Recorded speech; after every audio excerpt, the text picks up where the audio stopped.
Today, I want you to open your mind.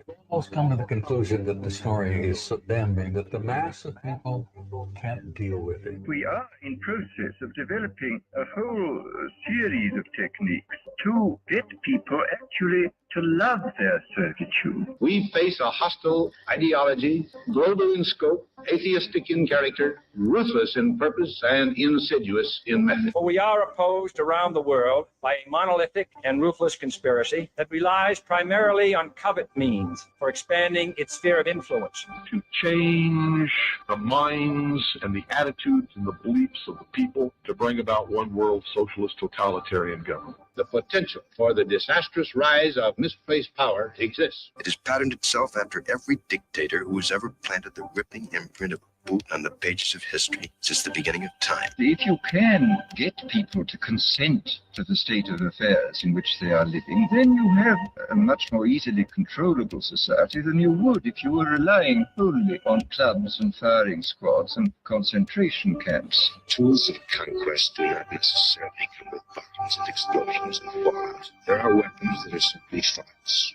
attitudes, prejudices. As you connect the dots between different people, organizations, religions, history, suddenly the picture starts to form. The kingdom of God is within man, not one man, nor a group of men. Someone born in the United States is not more special than someone born in Mexico. Someone who is white is not more special than someone who is black. They're just vehicles for the consciousness to experience. They do not want your children to be educated. They do not want you to think too much. It was learned that the aliens had been and were then manipulating masses of people through secret societies, witchcraft, magic, the occult, and religion. They reach into our children in music, television, books. Prey on children's innocence. How can I disprove lies that are stamped with an official seal? So if you have the opportunity to stand next to one of these machines, it feels like an altar to an alien god. Genetic power is the most awesome force the planet's ever seen, but you wield it like a kid that's found his dad's gun. The Army Air Forces has announced that a flying disc is now in the possession of the Army. Too many others know what's happening out there. And no government agency has jurisdiction over the truth. Any state, any entity, any ideology that fails to recognize the worth, the dignity, the rights of man, that state is obsolete. A case to be filed under M for mankind in the Twilight Zone. It's about time some of you got acquainted with the real hard truth. It's the heart that says, I will not acquiesce. Freedom is the privilege to be right. Freedom from the disasters and our mistakes. You don't connect the dots. It's just a mass of what's all this about.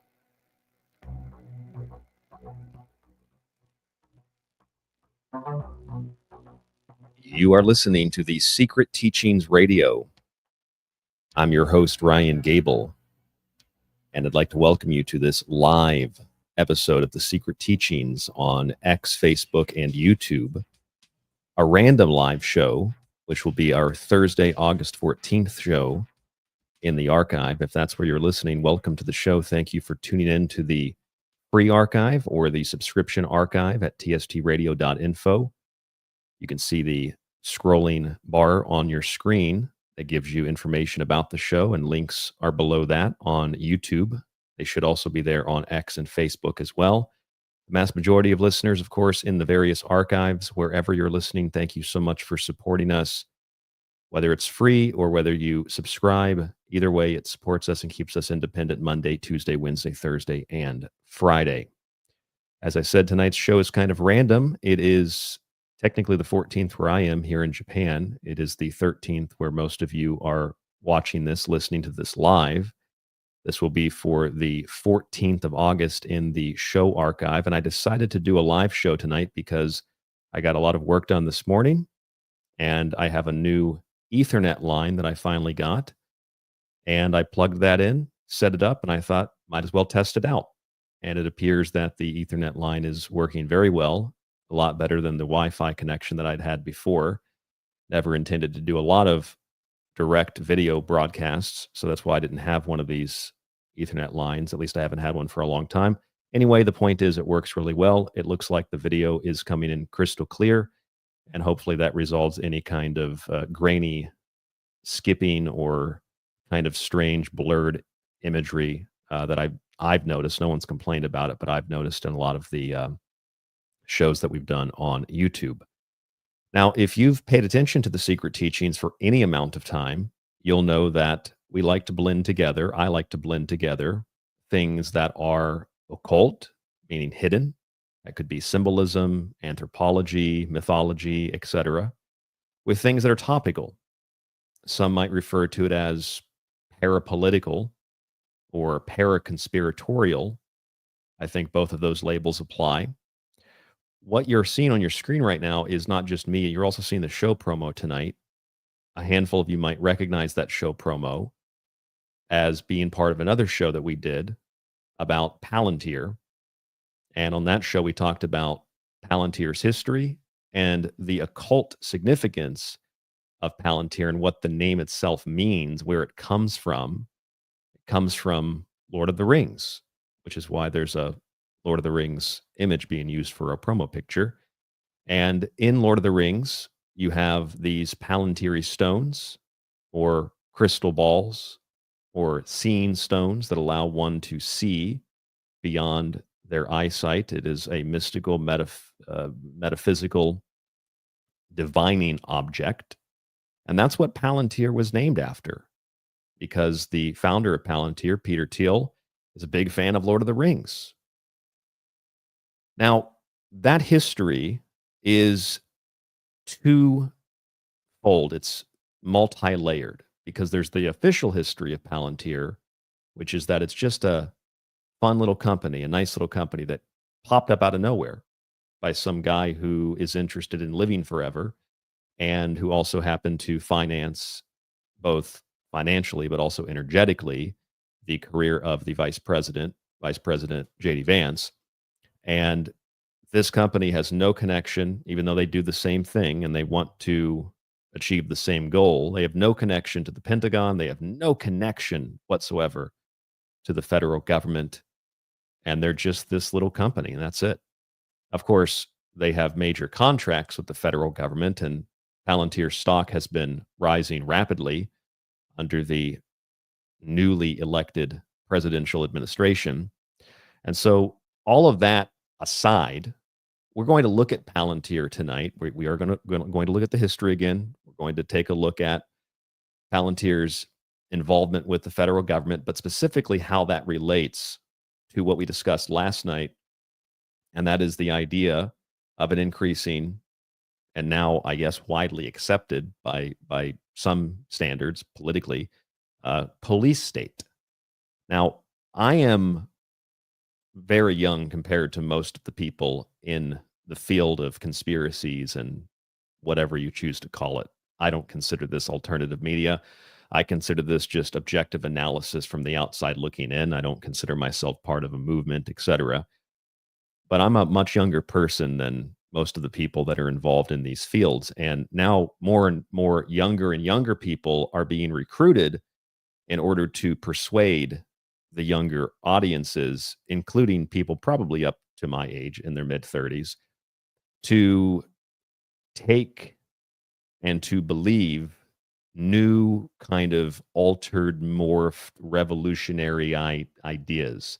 They could be left-wing, they could be right-wing, but there's a large number of influencers who are much younger. They could be women, they could be men, and they appeal to a certain subset of the I don't trust the government population. And a lot of that is intelligence, and a lot of that is basically in theme, Palantir in nature. Not the company, but the idea of the seeing stones, to be able to see these subgroups of people in the population that see things in a certain way. You look at the Nick Fuentes crowd, a very, very Catholic crowd. Strange crowd because they don't like Israel and they don't like the pedophilia and the LGBTQ and all the other stuff that Israel is a hub for, and yet they support the Catholic Church, which is also a hub of all those things. You have other kind of subset movements that are breakaway from the establishment, whether it's MAGA or the movements that kind of were the midpoint between MAGA and Nick Fuentes, like the Candace Owens. On the political left, that's a whole other monster entirely. The point of what I'm getting at here is that very little information that we get is accurate. Very little information we get is honest. Very little information we get is organic. And I think that's the most important thing. It's largely fake. And I think just like with QAnon, this was a agenda, true plan, to trust the plan, was to not ask questions, be your true authentic self, so that powerful forces like the all-seeing eye of Palantir could gather up data and know who thought what about who or what. What did you think about the government? What do you think about child trafficking? What do you think about open borders? What do you think about drugs? It's very similar to what the communist Chinese did. Mao Zedong had a campaign called the 100 Flowers Campaign. And the 100 Flowers Campaign was encouraging people to write letters to the capital and let Mao know what could be done differently. And the people that were, I guess, persuaded, to say it nicely, to do that ended up being rounded up and either murdered or beaten, at the very least surveilled. People were pulled out of schools where they taught. People were pulled out of businesses where they worked, largely by revolutionary student groups, the Red Guard and others. And this is what we're watching and witnessing happen in real time today. And with the announcement that we're going to, quote, crack down on crime, sounds like a good idea. Sounds like a good idea to crack down on crime, but how do you define crackdown and how do you define crime? Because the same people that want to crack down on crime in Washington, D.C. are the same people that have arrested people for having opinions about foreign governments. So I'm not too convinced that a crackdown on crime is going to mean a crackdown on carjackings and burglaries and thefts and stabbings and you name it. I think it's going to be a crackdown on the First Amendment. Hope it's not, but I'm pretty sure that's what it'll probably be, considering the history of the short history of the people that are in power that are doing these things now. And there, of course, is a very occult angle to this, as we will get to on tonight's broadcast. Just a reminder, if you're listening in the audio archive, where 95, 96, 7, 8, 9 probably % of listeners are, thank you for tuning in. There is a video stream of tonight's show for our Thursday broadcast. It's on YouTube if that's where you're watching, or X or Facebook. Thank you also for tuning in. I really appreciate, especially such short notice, people jumping in and watching and listening. Maybe it's just something to do on a Wednesday evening, but I guess we've caught a handful of people. And I want to go to the chat, and I want to give some shout outs to people in the chat. Mr. Neff was here, I think, first before anybody else. Just happened to see the stream that went live.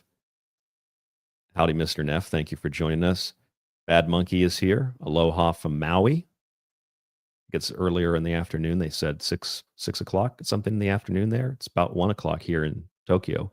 Time zones really get to me, especially doing a show on the other side of the world and having an audience mostly in the US and then the multiple time zones there. Flux is here as always. I'm glad that this was a nice little surprise for you, Flux. It was a nice surprise for me too. I didn't know I was going to do a show today. I got a lot of work done, and then I thought, it's 15 minutes until 10 p.m. Pacific time, and I think that's a good time to start the show. That's usually when my show airs on Ground Zero Plus. So here we are on our live stream. Also, Early Girl is here. Early Girl got here very early tonight. Cindy is here. Hello, Cindy. I'm just one lone nut. Howdy. Diana is here, or excuse me, Diane. Diane Perry is here. Thank you for joining us, as well as a handful of listeners who have not commented yet.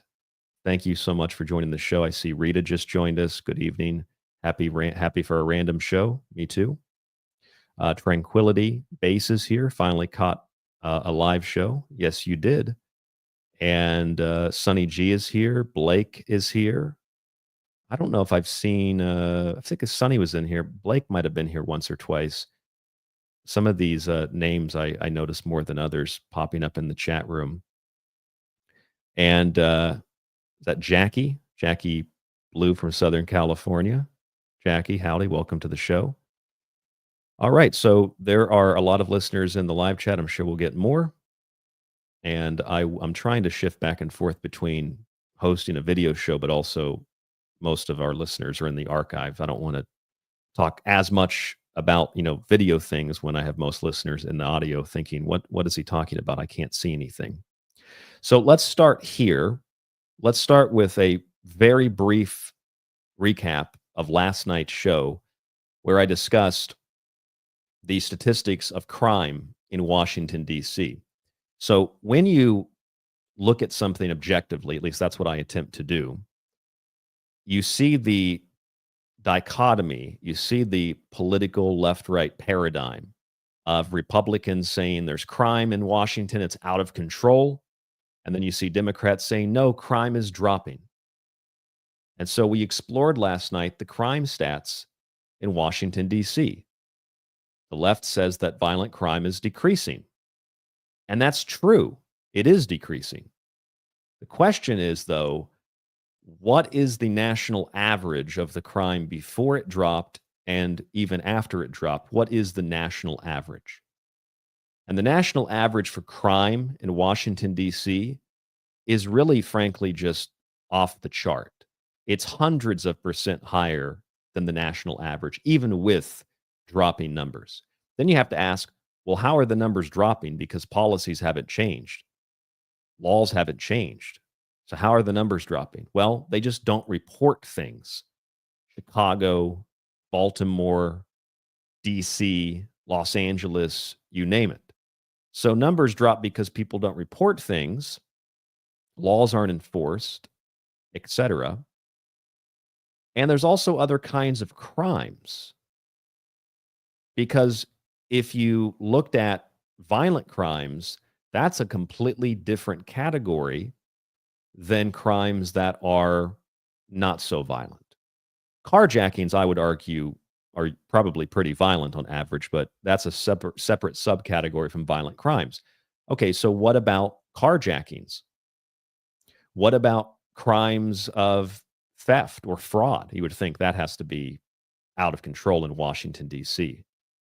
And what you'll find is, for example, motor vehicle theft is 317% the national average. That's insane. I'm pretty sure Chicago is about 400% the national average. Arson is 145% the national average in D.C. Larceny theft is 205% the national average in D.C. Burglary is 97% the national average in D.C. So there are a lot of crimes in Washington, D.C. Now, this means a couple of different things. It means the left is right when they say crime is down. It's true. Why is it down, though? Because you don't report it and because you let criminals run free.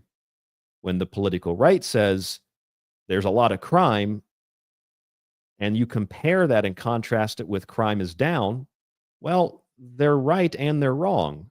But I don't know if Republicans, frankly, are smart enough or wise enough to point this out, that it would be really easy to just go on television and point out what I'm pointing out.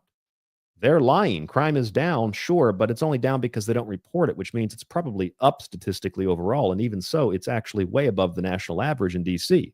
Why doesn't anybody do that? I don't understand. It's really simple stuff. I mean, I've got access to the internet, but if you're in government, you've got access to a lot more than I've got access to. Why don't you just go and get the data from the Department of Justice? They're probably really busy shredding the Epstein files, but that maybe you could get someone, an aide or something, to take a break and pull up the numbers for you. Just doesn't make any sense. And then you start to recognize, oh, maybe it's because they work in lockstep and it's a game. And that appears to be what it is, because the introduction of the National Guard in D.C., some could argue, I did last night, that it's partly a precedent. It's not like the National Guard has never been deployed before. It has in different cases across the country in different places. But when you have the National Guard being deployed, I mean, that invokes this image of like martial law. It invokes this image of tyranny. It invokes this image that we live in a police state. I see King Sweet in the chat. So the definition of the word liberty is freedom from government intrusion. Liberty is officially dead. Yes, liberty's been dead for a long time. We executed liberty, and we're walking around with liberty's corpse like Weekend at Bernie's, pretending like she's alive. No, she's been raped. She was tortured, raped, and murdered, and then they desecrated the body, and they're proceeding with that desecration. So it appears that this is still part of the one-party state that I thought most of us were in agreement was the state apparatus, and that changed over the last 5, 6, 7, 8 years, thinking that people like Trump were outsiders, and it turns out he's just a Democrat turned Republican, as is RFK Jr., as is Tulsi Gabbard, as is Elon Musk, and it's really just a one-party system for the most part. Now, beyond that, this might sound real political, but beyond that, there's a supernatural or a metaphysical component to this as well, which is where Palantir comes in. Because as most of you have heard, Palantir has been at the forefront of receiving all the new government contracts. They've received government contracts for war at the Pentagon. They've received government contracts for spying, for building databases. That was sold to a lot of pro-Americans as we're going to get rid of illegal immigrants. We're going to target people that are illegally working in businesses and factories, on farms, etc. And then we kind of stopped that. And instead, it wasn't actually really even done. We kind of stopped that, and they had some high-profile PR stunt cases of some gang members they flew out of the country. And then we started rounding up people that were legally in the country. We started rounding up people that had visas, and we revoked those visas. And we started doing that because we didn't like their point of view on things. We didn't like their, I wouldn't even call it politics. We didn't like their opinions about a foreign country. And that's where Operation Esther comes into play from the Heritage Foundation. That's where Canary Mission comes into play. That's where Marco Rubio comes into play. Pulling visas. Doesn't really matter what your opinion is. If you're in the country legally and you write a paper at a university that says we should treat everybody equally on campus, and then you arrest those people like Rumiesa Ozturk, and then you do it on top of that in plain clothing, and you basically pick her up off the street and fly her 1,500 miles away to a detention center. And her crime was not being in the country illegally. Her crime was not a crime. It was the exercising of free speech at a college campus in a school newspaper that was not in any way, shape, or form promoting violence. It was simply condemning the actions of a foreign government and calling for equal protection for everybody from the school. And that's a really, really bad thing. The optics of that are bad enough, but the reality of it is even more terrifying. And when you see that story, you can write it off as just a one-off. It's the only case of something like that happening. Well, then you also have Mohammad Khalil. He was also arrested by ICE and faces deportation, not for being illegally in the country, but for being legally in the country. And it doesn't necessarily matter what your opinions are about the reasons they were arrested. It's the fact that they were legally here and they were not calling for violence. At least I know for sure that the letter, based on what Marco Rubio said, that the letter written by Rumiesa was absolutely not calling for violence. I've read the letter. Plus, they arrested her during Ramadan. So I'm pretty sure there's multiple violations of her rights. And as a visa holder, as a green card holder, you do have rights in the United States. So those were two very glaring, blatant problems that occurred very quickly when the new administration took over. Then you have this group, Canary Mission, which is openly bankrolled by the Jewish Federation or a Jewish Federation. And Canary Mission is the group that bragged about having this Ozturk girl arrested. They're the ones that exposed her, quote unquote, exposed her to the White House. That's their website where they have a profile on her. They essentially doxed this girl to the White House, this group did, and said, arrest her, deport her. And they did this during Ramadan. It's very, very disturbing. If they can do that to this girl who has rights during a religious holiday and pick her up off the street without identifying themselves, they can do that to anybody.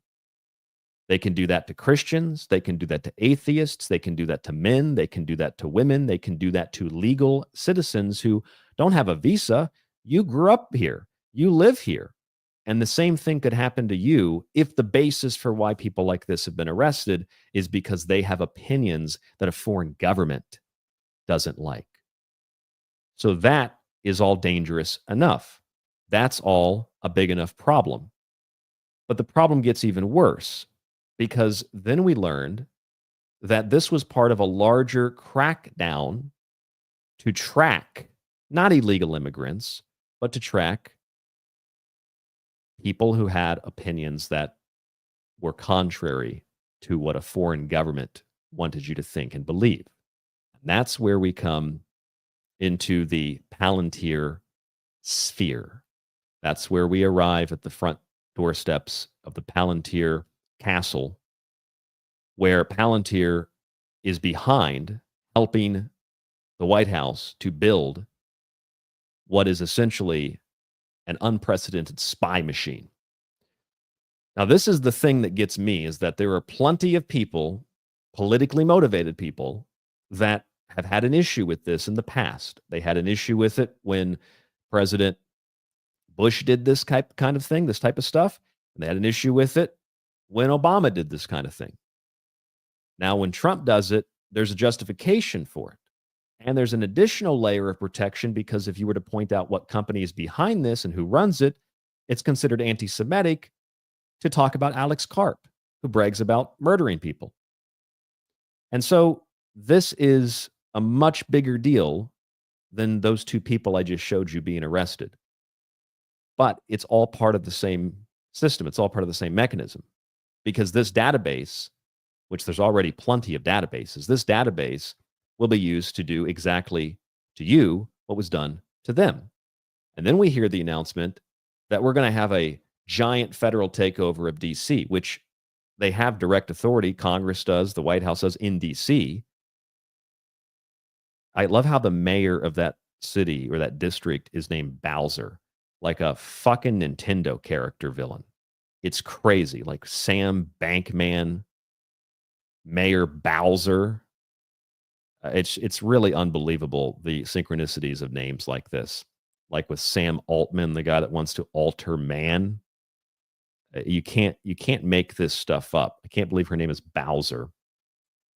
But the federal takeover, they say, of DC is kind of erroneous, because DC is already a federal district.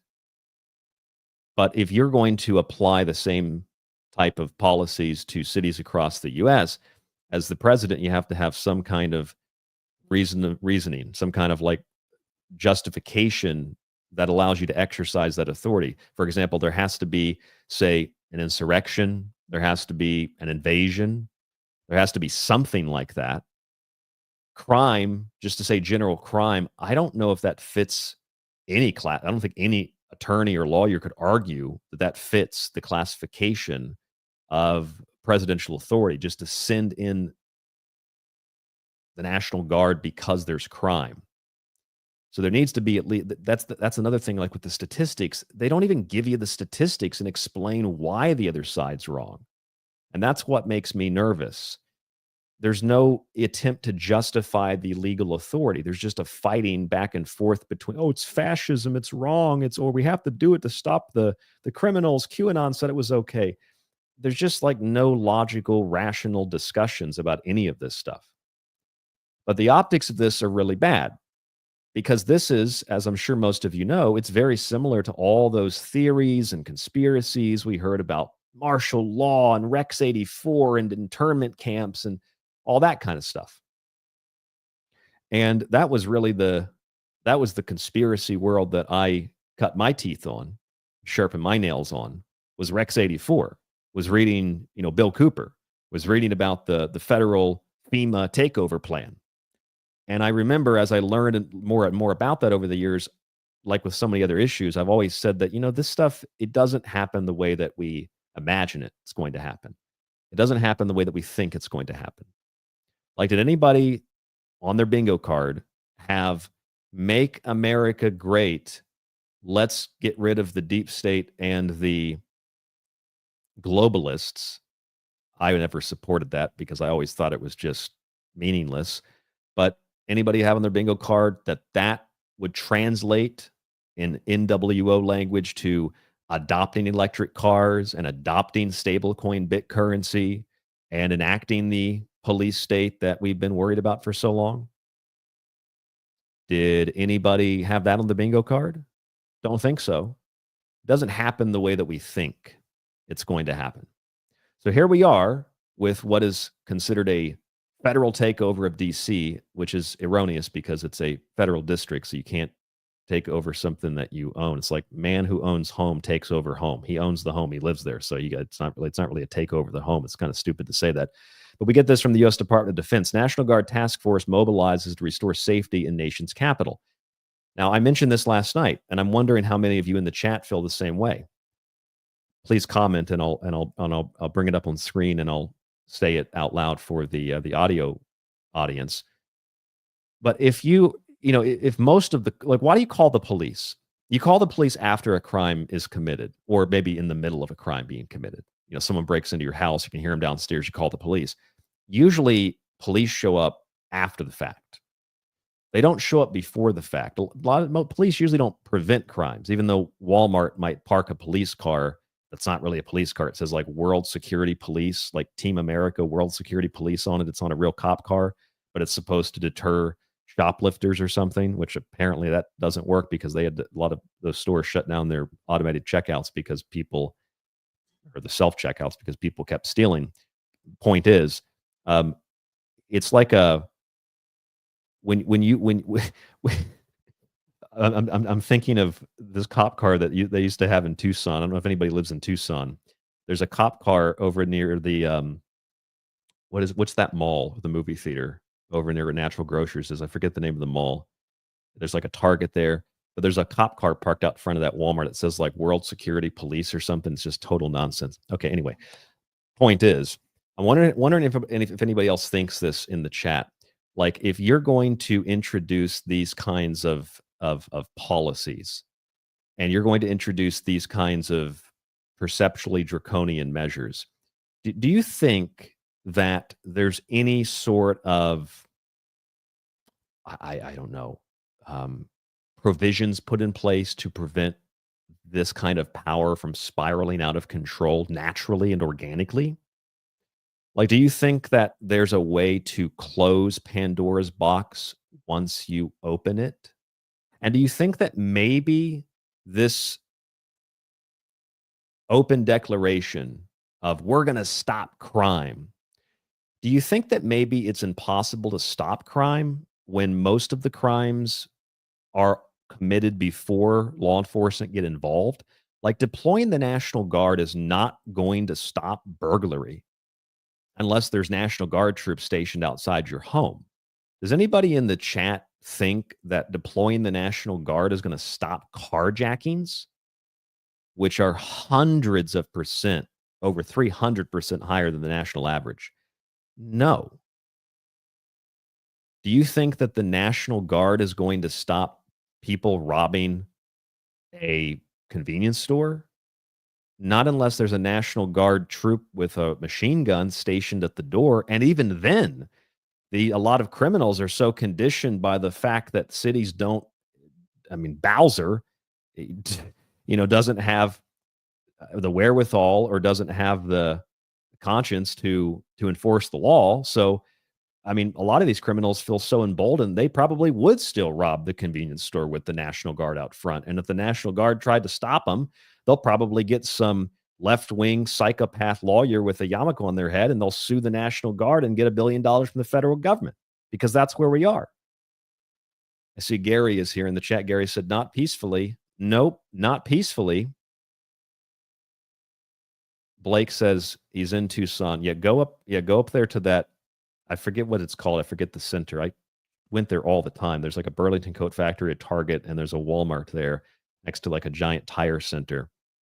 It's across the street from the big park there in Tucson. They've had different ones. The last time I saw it, it said like World Security Police or something like that's supposed to deter shoplifters. Then again, I don't know. A lot of shoplifters are really dumb anyway. So, point is, do you think that they're going to deter crime when you look at the types of crimes that are committed? Do you think that? I mean, like Gary said, not peacefully. I mean, the National Guard, if they tried to do something like visibly, they'll end up in a conflict. It'll be like a civil war. They'll end up in conflict with the criminals that are going around shooting and stabbing and murdering people. It's not going to happen peacefully. Either way, even if it was totally justified and totally, objective and there was restraints on the power, you're not going to solve the problem. And I pointed this out too, just about when I traveled over here in Tokyo. I'm in the city. I'm in Shibuya, which is like the tourist capital of Tokyo. It's also, I think, like say 30% of the country's economy runs through this part of the city. So it's a very foreign part of the city in a lot of ways. There's tons of foreigners there who do contribute to a lot of the crime that are committed. And I could bring up the picture. I don't know where it is on my Facebook, but I took a picture. There was there's a lot of people that do streaming there in the city, both foreigners and locals. And there was like a camera crew. So they must have worked for maybe a TV station or something. They were going around interviewing locals and I don't know, maybe foreigners as well. And they had, I mean, I went to film school and film stuff is really expensive. A plastic little piece for your camera is like $4,500 if it's a nice, HD video camera. It's crazy stuff because if one company manufactures it and they got a patent on it, so they're charging like $5,000 for it. So anyway, I saw this camera equipment on the side of the street and I'm looking around thinking like, no way someone left this on the side of the street. There's no way. You could have that in your car that's locked in a quiet part of town in San Francisco and still get robbed, which CNN did when they were there to do a story on how there's no crime. And then someone broke into the CNN vehicle, I think it was CNN, and they jacked the camera equipment. They just left this stuff out in the street in Tokyo. And I saw that and took a picture of it. I was like, no way. And I walked around the block and the camera people, I found them. They were on the other side of the street down the road. It must have been 2 blocks away filming. I was like, there's no way no one's going to steal that stuff. There's no way. And then I started to realize as I was here, people steal umbrellas here, but people don't steal that stuff because of culture. And because if you do steal, usually you get arrested. And if you're foreign, you're probably not coming back into the country. And if you're local, probably not going to be good for you. Now, if you deployed the National Guard to stop people from stealing a camera on the side of the street, the problem is not that there's not enough guns in the hands of security or police or the military. The problem is the culture. The problem is an environment where people are going to steal that no matter who is guarding it or not guarding it. We shouldn't have to have someone guarding us because society is so unbelievably immoral and corrupt and decaying. Nobody is stealing that camera in Tokyo, not because the Japanese National Guard or security forces are on the scene, but because you just don't do that because there's consequences to it. And because it's also not something you really do. Again, they do steal umbrellas here. And people might steal a pair of panties, but they won't steal your wallet, and they usually won't steal anything expensive. In fact, I bought this new MacBook I have here. I bought this in Tokyo, and I have a padded cooler bag from Trader Joe's, which is like a gold bar over here. And I put the computer in the Trader Joe's bag, and my wife said, "What are you doing?" And I said, "I'm just putting it in here for a little extra protection. It's like an hour and a half train ride home, a little extra protection, and then also so people don't see I'm carrying a Mac." And she was kind of joking with me. She said, well, actually, you'd be better off carrying the MacBook and holding on really tight to the bag because people will steal the Trader Joe's bag, but they won't steal the MacBook. That's kind of just weird. That's weird to me. It's probably weird to hear that, as a listener elsewhere in the world too. But the point is, people aren't stealing that camera, and it has nothing to do with whether or not the National Guard are there. So this isn't going to solve the problem. The problem is cultural, which is also why it doesn't really matter who you elect to be president, or frankly, who you elect to Congress, or frankly, who you elect to be the mayor. Blake is in the chat. Blake says, I got out of the National Guard 15 years ago and would have been pissed if I had to do some dumb thing like this. It really is dumb. It is. As a matter of fact, you know what? I'll give you an example of what I think this is equivalent to, Blake. I have for tomorrow set up for the show. I have, hopefully, if don't want to cross my fingers, my good friend Mike D, our co-host, will be here tomorrow night. And we're going to talk about the Baskin Robbins ad with Sydney Sweeney. That should be pretty fun. Look at the ingredients in Baskin Robbins. It's called Basking and Poison is the show name. And looking at that show, the reason that I ended up preparing a show about the Baskin Robbins ad was because I was looking for something else to go along with this Make America Healthy story I had seen about how American schools are scrambling to abide by the new guidelines, and that these schools are they're like, we don't know how to cook food. We got to put it in a microwave. We don't know how to make fresh food. It takes too long. It's too expensive, etc. And this is in the richest country in the world. And then I just stumbled, because of the algorithm or because of where I'm located, I just stumbled on an article that said why Japan is like an envy of the world for school lunches. And I read it, and most of the stuff is made fresh. It's made in-house. It's not, some of it probably is microwave, but most of it's not microwaved. And it's like the envy of the world. And I'm thinking, why can't the US do that? Why can't, if the Japanese can make fresh food in school, why can't American schools do that? With more money and more resources, why can't we do that? It's just like when Trump said, we got to try to figure out what's causing all this diabetes. We know what's causing the diabetes. We know what's causing the cancer, and we know what's causing the health problems. We don't need to investigate it. And that's what I feel like, going back to what Blake said, that's what I feel like when I read this stuff about the National Guard. Like, we're acting like we don't know how to solve the problem. We know exactly why there's cancer and diabetes and heart disease. We know exactly why there's crime in the streets. We know it, and plus, they're only deploying a very small number of National Guard. That's not going to solve the problem, even if you could solve the problem with a heavy-handed approach, with a hammer, with an axe, with a rifle. So in a lot of ways, it's just kind of PR. That's it. We'll see some other chat listeners in the chat. Boomer says, if you did your job at the same rate state police solve crime, you'd be looked upon as a failure. Well, yes, that's true. What is the percentage of crime that goes unsolved by police? It's a crazy percentage. I guess depending on where you live, it probably varies. King Sweet says the National Guard is coming for them, and they can't buy junk food with their EBT card either. They're having a bad. That's true. They can't buy. Yeah, you're going to have to fight that gorilla woman at Walmart because she can't buy any more chips and cookies with her EBT card. That's that in our country, in the United States, that's the definition of fascism. Somebody at Walmart can't buy Pringles or Doritos with their EBT card.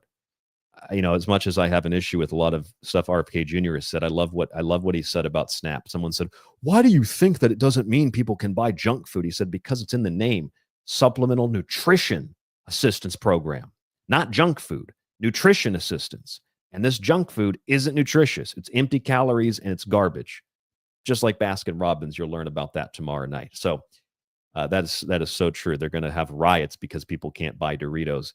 That's a great point, King Sweet, because that's really the reality in the United States that we have cultivated. We thought we were going to get flying cars. We thought we were going to get, Jetson style living. Instead, we're getting people at Walmart that get into fights because they can't buy things with their EBT card. That's the future we've created. And it's crazy. I see these videos too a lot over here in Japan, or I see them for South Korea, even Singapore, China, where it's like, wow, Tokyo, or whoa, Seoul is living in 2050. And it's just some random thing, on a toilet, or some random thing in the kitchen that just makes sense. And you're thinking, why is that 2050. Why can't that be like, I mean, for example, I don't know where it was invented. Could have been invented in America for all I know.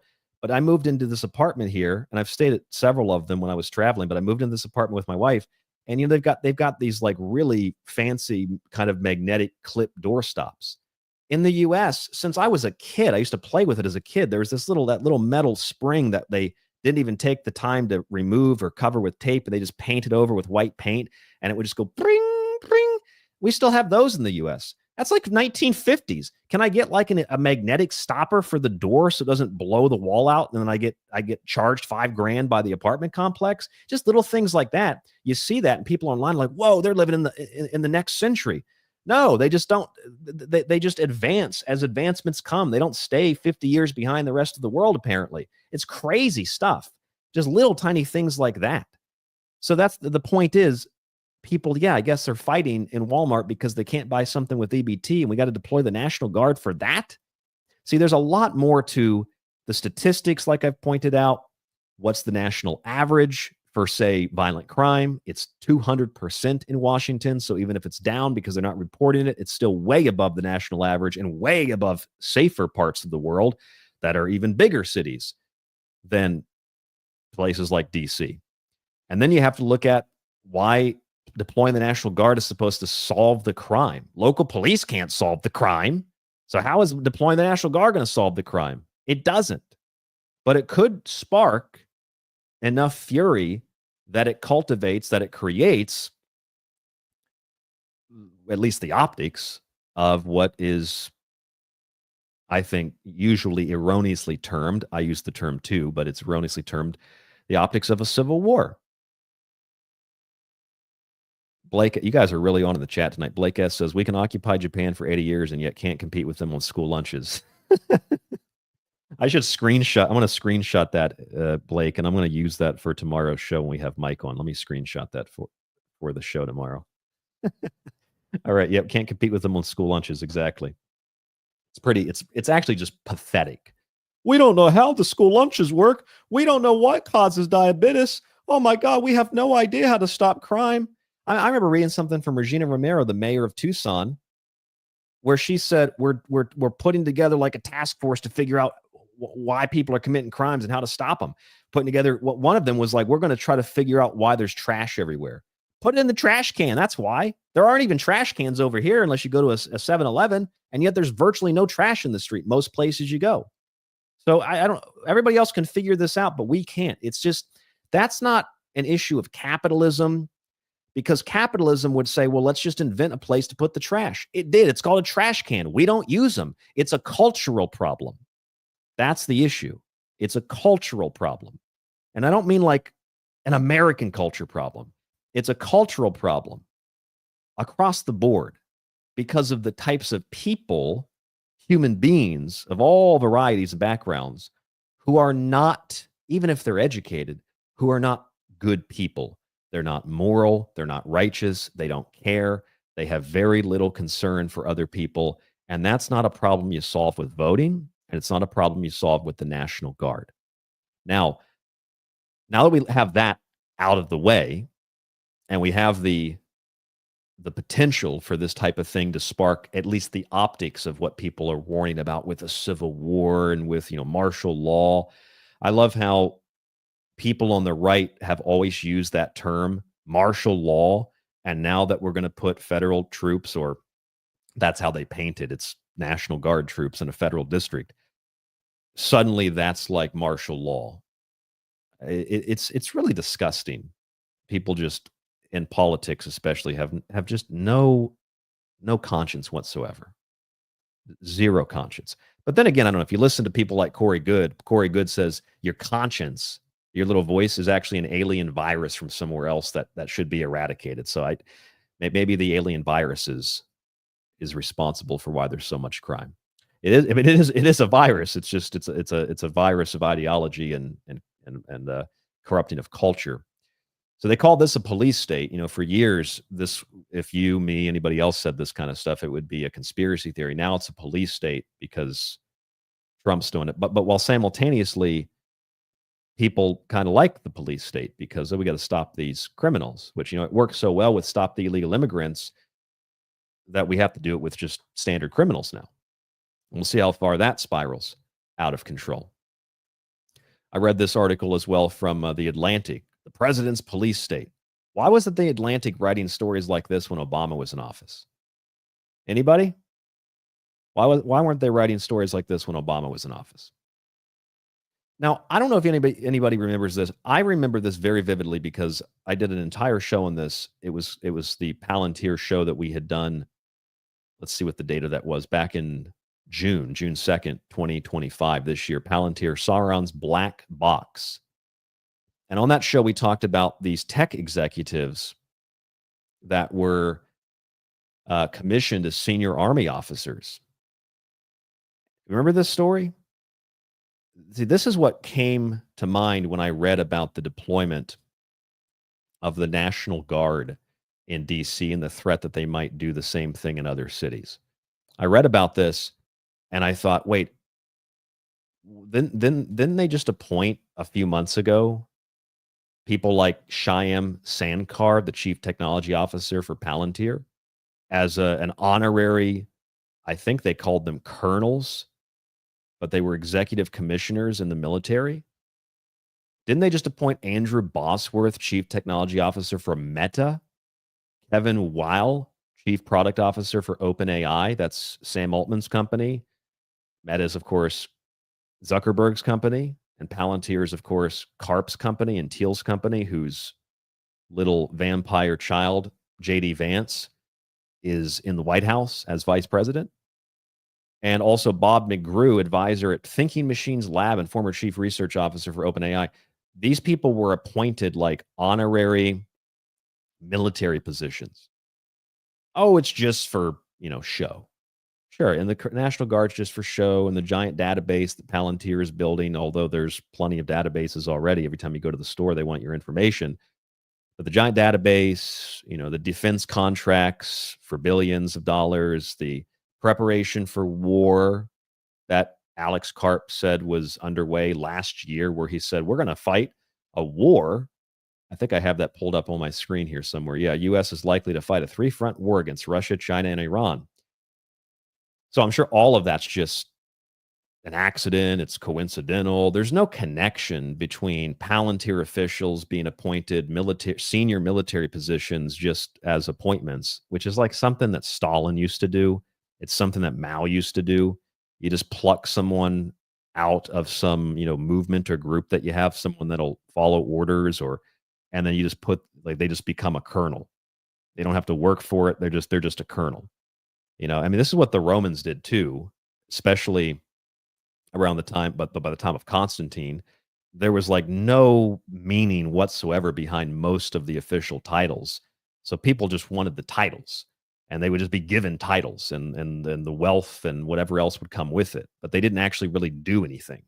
And it's kind of like that, but it's a lot more than just being given a title, because if it's Palantir and Meta and OpenAI, the same company also behind the Stargate project with Larry Ellison's Oracle, then it's a lot more than just ceremony.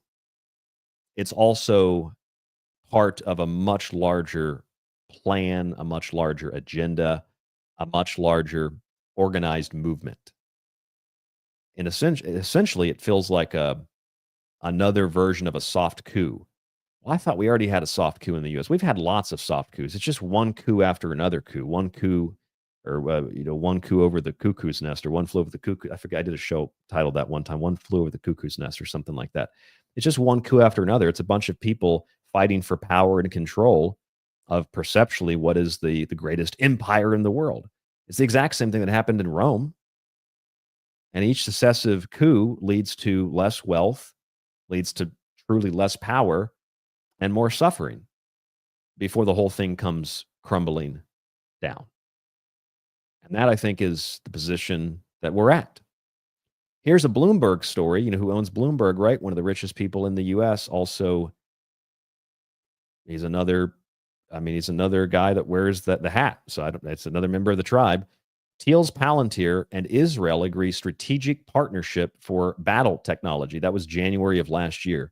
I'm sure that story is unrelated to the story of people from Palantir being appointed to honorary military positions with actual power.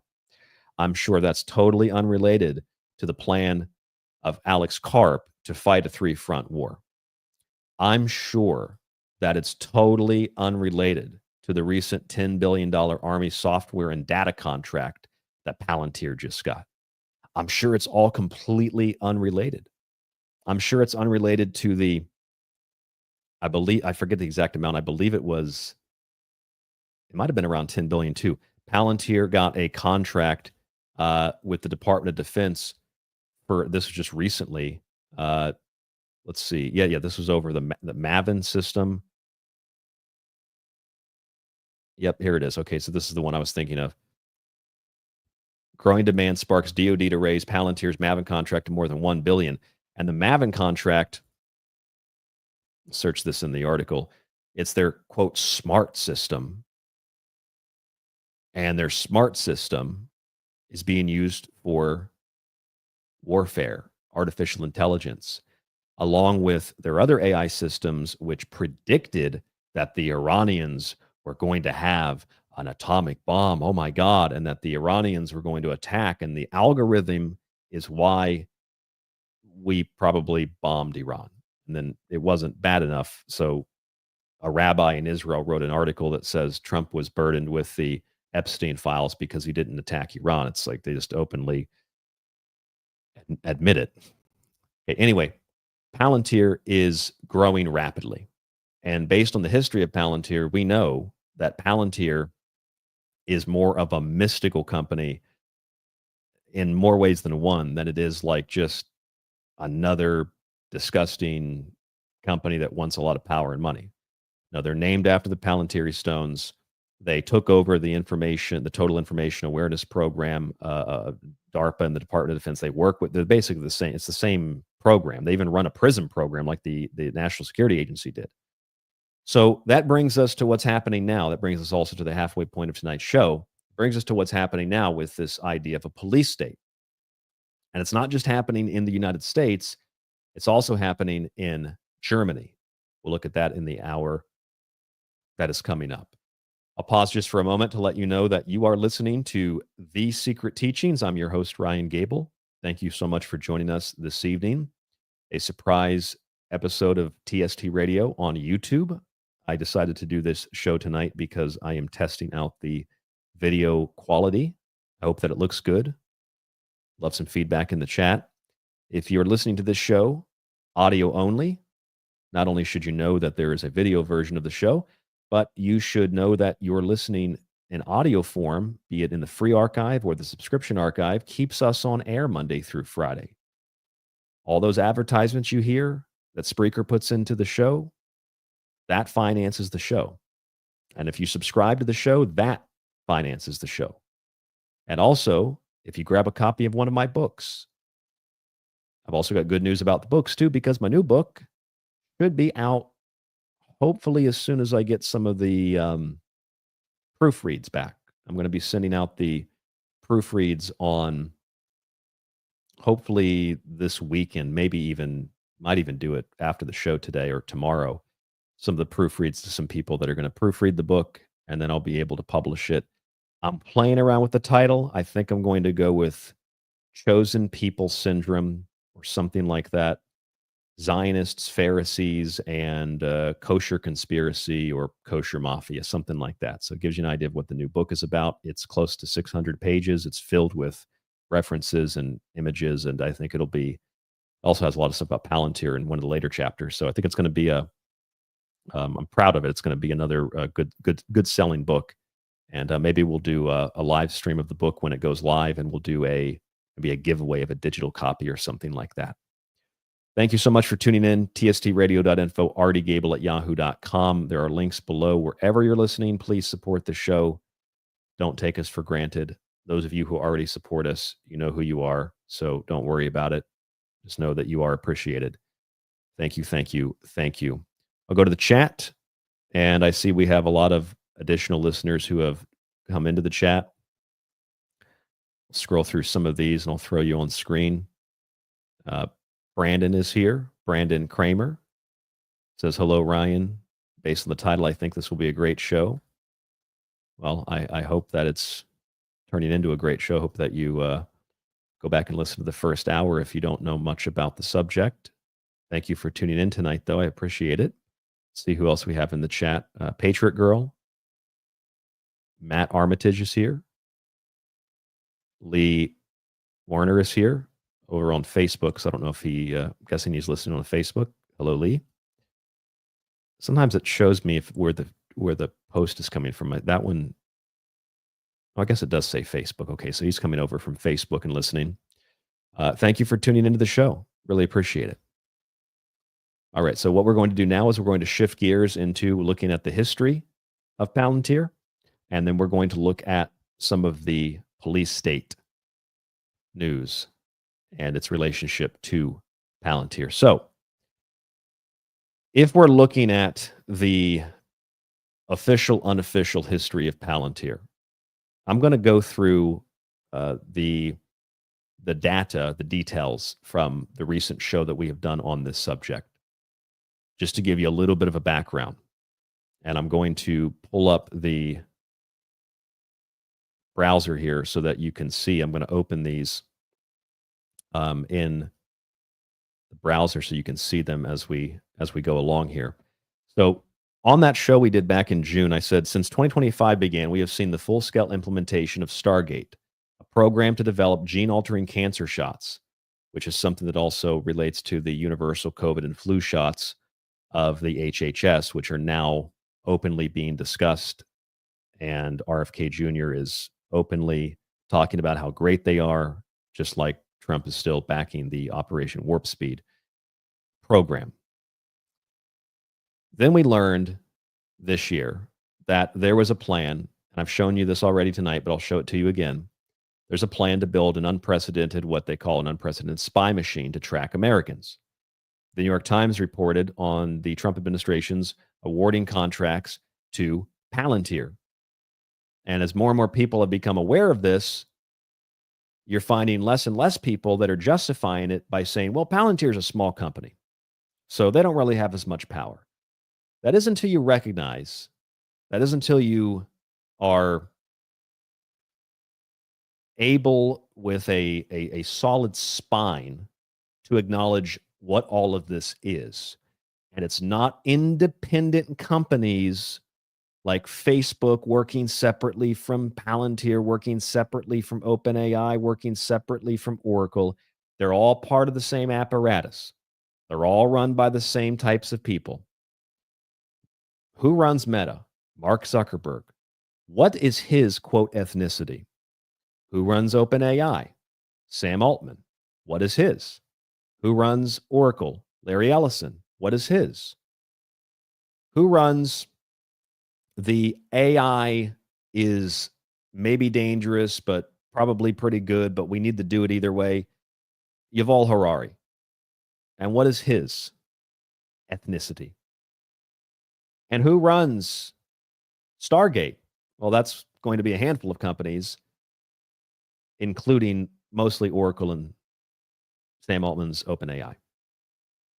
And who runs Palantir? Alex Karp. Now, you notice that if all of these people were, say, Muslim, we would identify this as being a Muslim takeover. But since they're Jewish, we ignore it, or we downplay it, or we try to justify it because we're terrified of what that system will do to us. And that kind of shows you something very interesting, because you know that a lot of Muslims would get really upset if you depict Muhammad. And I get it. I understand why. But if you were to talk about such a thing in the United States, people mock it and make fun of it. I'll depict Allah. I'll depict Muhammad. Who cares? If you do that to Jews, on the other hand, there's a different kind of reaction. And people are clearly more afraid of the Alex Karps and the Larry Ellisons and the Sam Altmans and the Mark Zuckerbergs, because even though this stuff is like really blatant who runs all of these companies, smart people don't want to say it out loud. And you know that they know. And you know that these people know who those companies, who runs those companies, you know who they answer to, right? They don't answer to Iran. They don't answer to the United States, China, or any other country except Israel. And that's just a fact. Matter of fact, Larry Ellison says that most of the technology for this stuff, as Boomer says in the chat, dancing techies, dancing Talmudis, it comes out of Herliza in Israel, outside of Tel Aviv. By the way, Larry Ellison's son just inked a deal to take control of Paramount Pictures and all of their subsidiaries, billions, $8 billion or something, to control the media, another component of the media, just like CNN, or rather Time Magazine. I'm thinking Time Magazine, and CBS, ABC, Warner Brothers. The list goes on and on and on and on and on and on. And the head of Sony is also a member of the tribe. The list is just extensive and long. So what is the Stargate project? You've probably heard this before. The Stargate project involves OpenAI and Oracle, NVIDIA, and other companies, primarily OpenAI and Oracle. Sam Altman also has the Orb, which is going to issue a world ID, a digital passport, and a world coin, kind of like a cryptocurrency, all the stuff being rolled out under the Trump administration. For those of you watching the video, there is the Orb, Time Magazine, and who publishes that? The guy that runs Time Magazine and the guy that edits Time Magazine, also members of the tribe. Now, Palantir was officially established by Peter Thiel, as most of you know, who loves the blood of young people. He's obsessed with surviving forever. Peter Thiel is a vampire, as I've pointed out many times on the show. And Palantir was named after the Lord of the Rings, that's Saturn, Lord of the Rings, Scene stone crystal spheres that were used for communication and intelligence gathering. It's also where the Eye of Sauron was able to keep his eye on Middle Earth.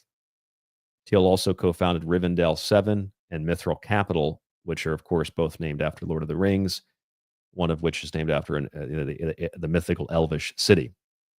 And that's the same same Peter Thiel that financed and ran J.D. Vance's senatorial career and his venture capitalist career. And that's all mainstream news.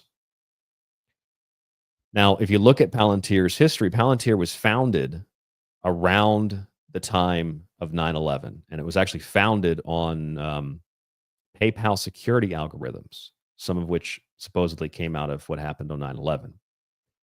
And Peter Thiel, using those algorithms, created this company, and it was basically doing the same thing the U.S. Information Awareness Office and DARPA was doing, and that was acquiring total information awareness.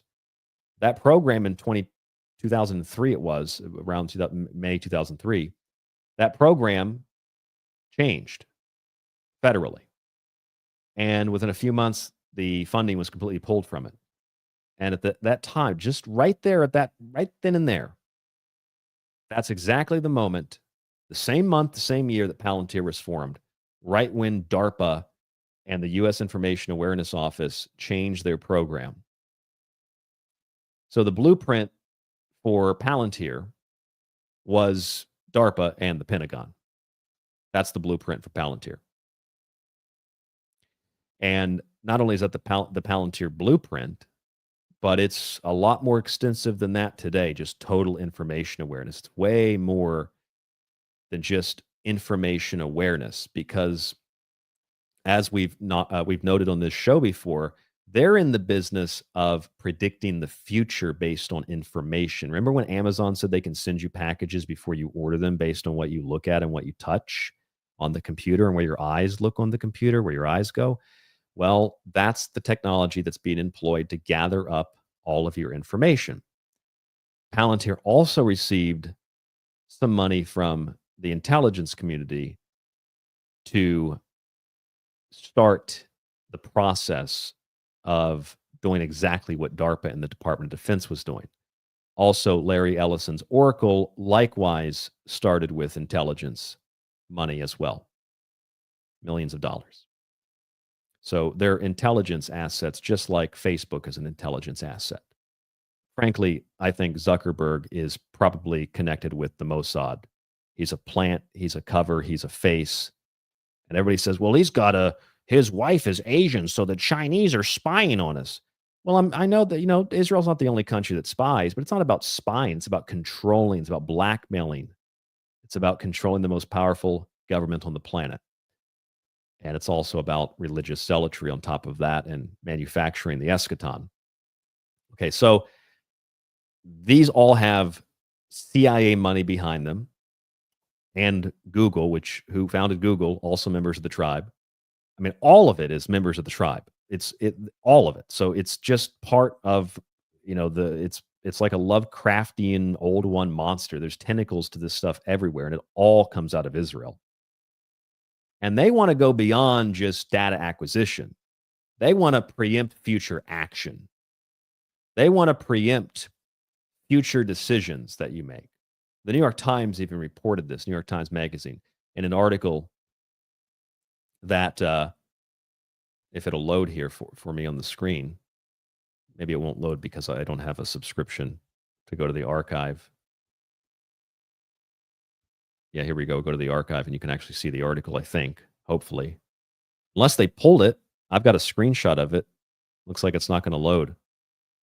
Anyway, though, the Electronic Privacy Information, Epic and the New York Times talked about this, the millions of dollars that they got from the intelligence community and the preempting future action that they want to use the technology for, which is just to predict your movements, to predict what you're going to do, what you're going to say, etc. And they can use this, of course, which is what they're primarily using it for, in warfare.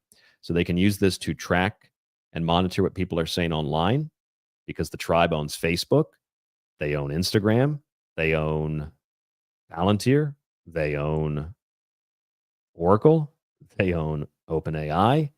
The list goes on and on and on. And their goal is to take total, absolute, complete control of information. It's not just information awareness, it's information awareness before it happens, based on patterns to know what you're going to do, what you think. You might have you might have wrong think before you know it. So it'll be like Minority Report. You can be arrested for things that you didn't even do yet. That's where we're going with Palantir technology. That's where we're going with all these contracts for security systems, data gathering, and warfare. And here's actually a blog from the Times of Israel that says Israel, from preemptive war to predictive action algorithms, decide life and death. And who do you think's behind this? Palantir. Palantir is behind using preemptive, predictive action algorithms to decide who lives and who dies. Of course, if you're in Gaza, you don't need an algorithm. You should die, which people like Alex Karp have been caught bragging about that and laughing about it and thinking that it's funny. Doesn't really care. And that kind of disdain for human life is pretty much the same kind of disdain that they have for Lady Liberty here in the U.S. That's why they don't care about rounding up people with visas or people with green cards or people that are citizens who are born in the United States, because they don't care about law. They don't care about order. They don't care about anything except their own power. That's why you got rabbis trying to get Trump to adopt the Noahide laws. That's why you've got the National Guard being deployed, not to stop crime. If it was going to do, why didn't Trump do that the first 4 years? And besides, all the National Guard, I tried to call them in on January 6th, but it was shot down by Nancy Pelosi. Well, why didn't they shut it down this time? Because they want the same power he has. They're both working for the same evil spirit. And here's the Times of Israel backing up what I told you. This was recent. This was, see the date? That's like this week. Okay, that's August 13th. Technically, that's today where most of you are listening live. Preemptive war to predictive action. Algorithms decide life and death. Palantir decides who lives and who dies. You know, isn't that like the Left Behind series where they bring out the guillotines? They show kids when they're really young, they bring out the guillotines and they ask you, do you believe in Christ? And they cut your head off and they decide who lives and who dies. Well, that's pretty much what's happening here, isn't it? They decide who lives and who dies. Do you believe in Christ? Well, you die. Do you believe in bodily autonomy? Yes, you die. Do you not like Israel? Well, I have some questions. You're dead. This is what the algorithms are built to do, and also to predict when a country, could say when a person, but let alone a country, might have nuclear weapons. So we'll arrest somebody for thinking something before they thought it, and we'll arrest somebody for doing something before they do it, and we'll bomb a country before they do what we say that they're going to do, before they actually do anything at all, based on algorithms, based on a computer telling us what's going to happen before it happens, which is peculiar because people assume that if it's a computer, it must be accurate, right? It must be whatever you're being told, it must be true. That's what I don't understand about the Chat GPT and these chat bots and AI assistants, where people ask it, "Hey, Grok," or "Hey, Chat GPT, if you were a robot in the Matrix, how would you take over the world?" And then it just repeats the storyline of the Terminator. People in the bottom corner of the screen, yeah, look at that up there. See? Yeah, it's reading IMDb. It's a glorified search engine. It looks up what you prompt it to look up. And if you're asking a certain question a certain way, you can get a certain answer. And if you tweak it, you can get another answer. That's not really scary. What's scary is that people think that these things are like conscious and alive, like they're actually interacting with something that is not just responding based off of prompts. And that goes back to what I said about the crime in DC. Because if the issue is not, there's not enough National Guard. The issue is that there's a cultural problem, there's a societal problem. And that can be demonstrated in the technology and the use of technology as well. Plus, who is behind this technology? It's coming out of Herzliya. It's coming out of Tel Aviv. And who is behind the police and even military, but largely police training? Israel is behind the police training. Don't believe me? I can show it to you. You could type in IDF, you could type in Israel trains U.S. police. And this has been known for over a decade. U.S. and Israel train together. The most moral military in the world, the most violent, aggressive military in the world, they train our police. And Israel is also one of the major, if not the main funder of, in terms of money and guns, south of the border, South and Central American drug cartels. Israel arms drug cartels. Type that in. And you could probably find a large number of articles on it. Here's one for the American Friends Service Committee. How Israeli firearms fall into the hands of Mexican drug cartels. That probably contributes to the drug problem in the country, doesn't it? That probably contributes to the violence in the country and at the border, doesn't it? That probably contributes to the human smuggling, doesn't it? And the human trafficking, the child trafficking. That probably contributes to it, doesn't it? And here's HIAS, H-I-A-S. Most of you already know this. The Hebrew International Group that assists migrants and immigrants.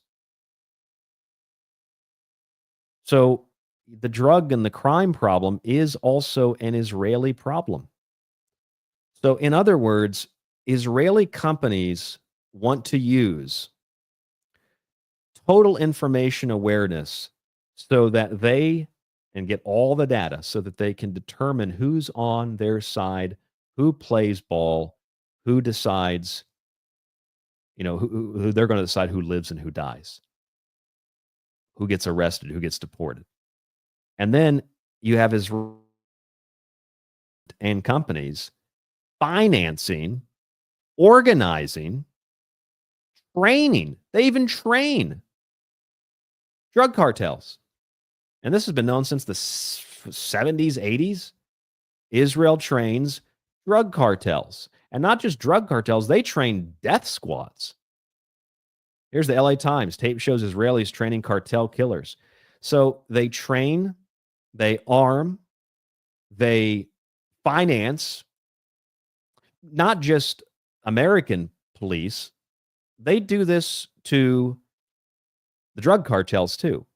So and then the problems that creates on top of the porn industry and the dating apps and the hookup culture, all created by the tribe. Don't believe me? Look it up. Bumble, Tinder, OnlyFans, Grindr, Pornhub, I think Vivid Entertainment, you name it. And then once you get that information, you're like, oh, that's probably what's causing the cultural decline. And that contributes more to drug use. That contributes more to crime. That is also compounded again. It's a circular thing by the cartels, by the drug lords, by the criminals, the human smugglers, the child traffickers.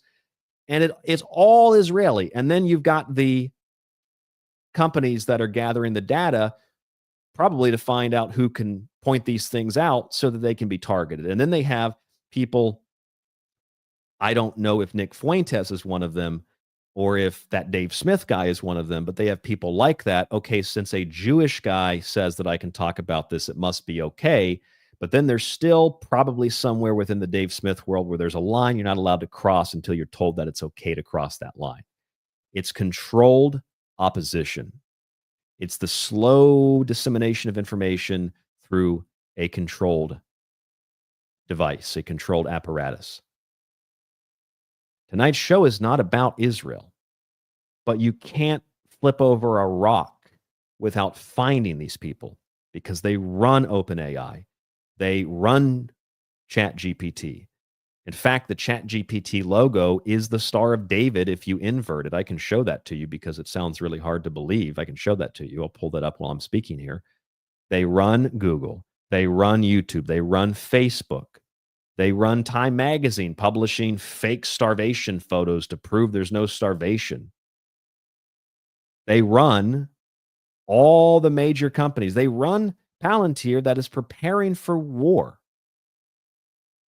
Palantir is preparing for war. They've been preparing for war for over a year, looking to obtain the right moment under the right conditions to spark the war that Israel really wants. Not just regime change in Iran, but the war that will allow for the emergency powers to be enacted in the United States for the complete and total and absolute takeover of this government by Israel.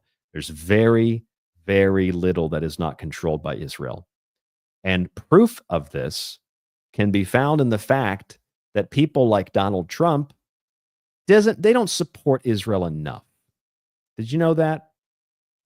People like Donald Trump don't support Israel enough, and that's why the Epstein story is circulating.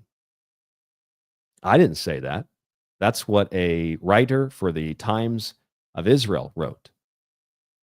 I can show you that in my book as well here. I'll bring this up on the screen so that you can see it. Then we'll go back to the chat here in just a moment. Don't want to neglect the chat too long since we have a live show tonight. So this is from my new book, Trump, Israel, and the Epstein Files. And the article basically says, because Trump wasn't aggressive enough bombing Iran, that's why, and he criticized Netanyahu, that's why the Epstein file issue has been hurting him. They write, perhaps Trump will realize that it really doesn't pay to start up with Israel. What else do you want him to do? He sold out his country, he sold out his base, he sold out any values that he had. Wasn't enough though, right? It's like the Stern Gang. Wasn't enough to just give you part of Palestine. They're going to also kill British officials until you give them more, right? It's never enough. It's never enough for these people. Every rock you turn over, here they are. So this is Israel admitting that we blackmailed the president. Okay, so let's go to ChatGPT. Let's look at that since I mentioned it to you. ChatGPT, there's the logo. If you take the ChatGPT logo and you flip it, it creates the Star of David. It's everywhere. Palantir was started by the CIA. So was Oracle. These are CIA, Mossad, intelligence gathering apparatuses. They always have been, they always will be. So is the Epstein story. And it's about predicting future action so that nothing is organic, nothing is real. And we're pretty close to that anyway, where nothing is organic and nothing is real. You might think, oh, that requires me to be plugged into a computer. No, it doesn't. It requires you to repeat the talking points of, we can justify sending the National Guard into different places because of crime. Okay, well, if you're going to justify it, at least explain what the crime is. At least explain how sending guard troops in is going to stop the crime that police can't stop. Explain to me why the other side says the numbers are down, which they are, but why are the numbers down? Because they don't report it. And then why don't you explain that the numbers are actually for carjackings, for theft, for violent crime, hundreds of % higher than the rest of the country on average? Why don't they explain any of that? Because nobody is encouraged to think about anything that is happening. You're supposed to trust the plan. You're supposed to do whatever your movement tells you to do. And that's what makes all of this exceedingly and exceptionally dangerous, because this means we're not paying attention. This means we're not thinking for ourselves. We're letting an algorithm do the thinking for us. Like when we watch Netflix, like when we click through YouTube, we let the algorithm tell us what to think. There is no free choice. There is no, frankly, I don't know if there's people even have conscience anymore. Because we justify things like a police state that we would otherwise reject if it had been anybody else doing it. This is just, it's just a rebrand. That's all. Rebrand. We're rebranding the New World Order. It's going to be hip. It's going to be cool. There's going to be some podcast bros and some podcast influencer whores. We're going to rebrand. That's basically what it is. In fact, we should do like a Babylon Bee sketch comedy thing where we just get a bunch of tech executives in a room with a bunch of kind of like Vault Tech. Just get a bunch of people in a room and just have a discussion. You know, the people aren't buying the New World Order. They know about Rex 84. They know about the New World Order. What do? What if we rebrand it? What if we act just like the kids do?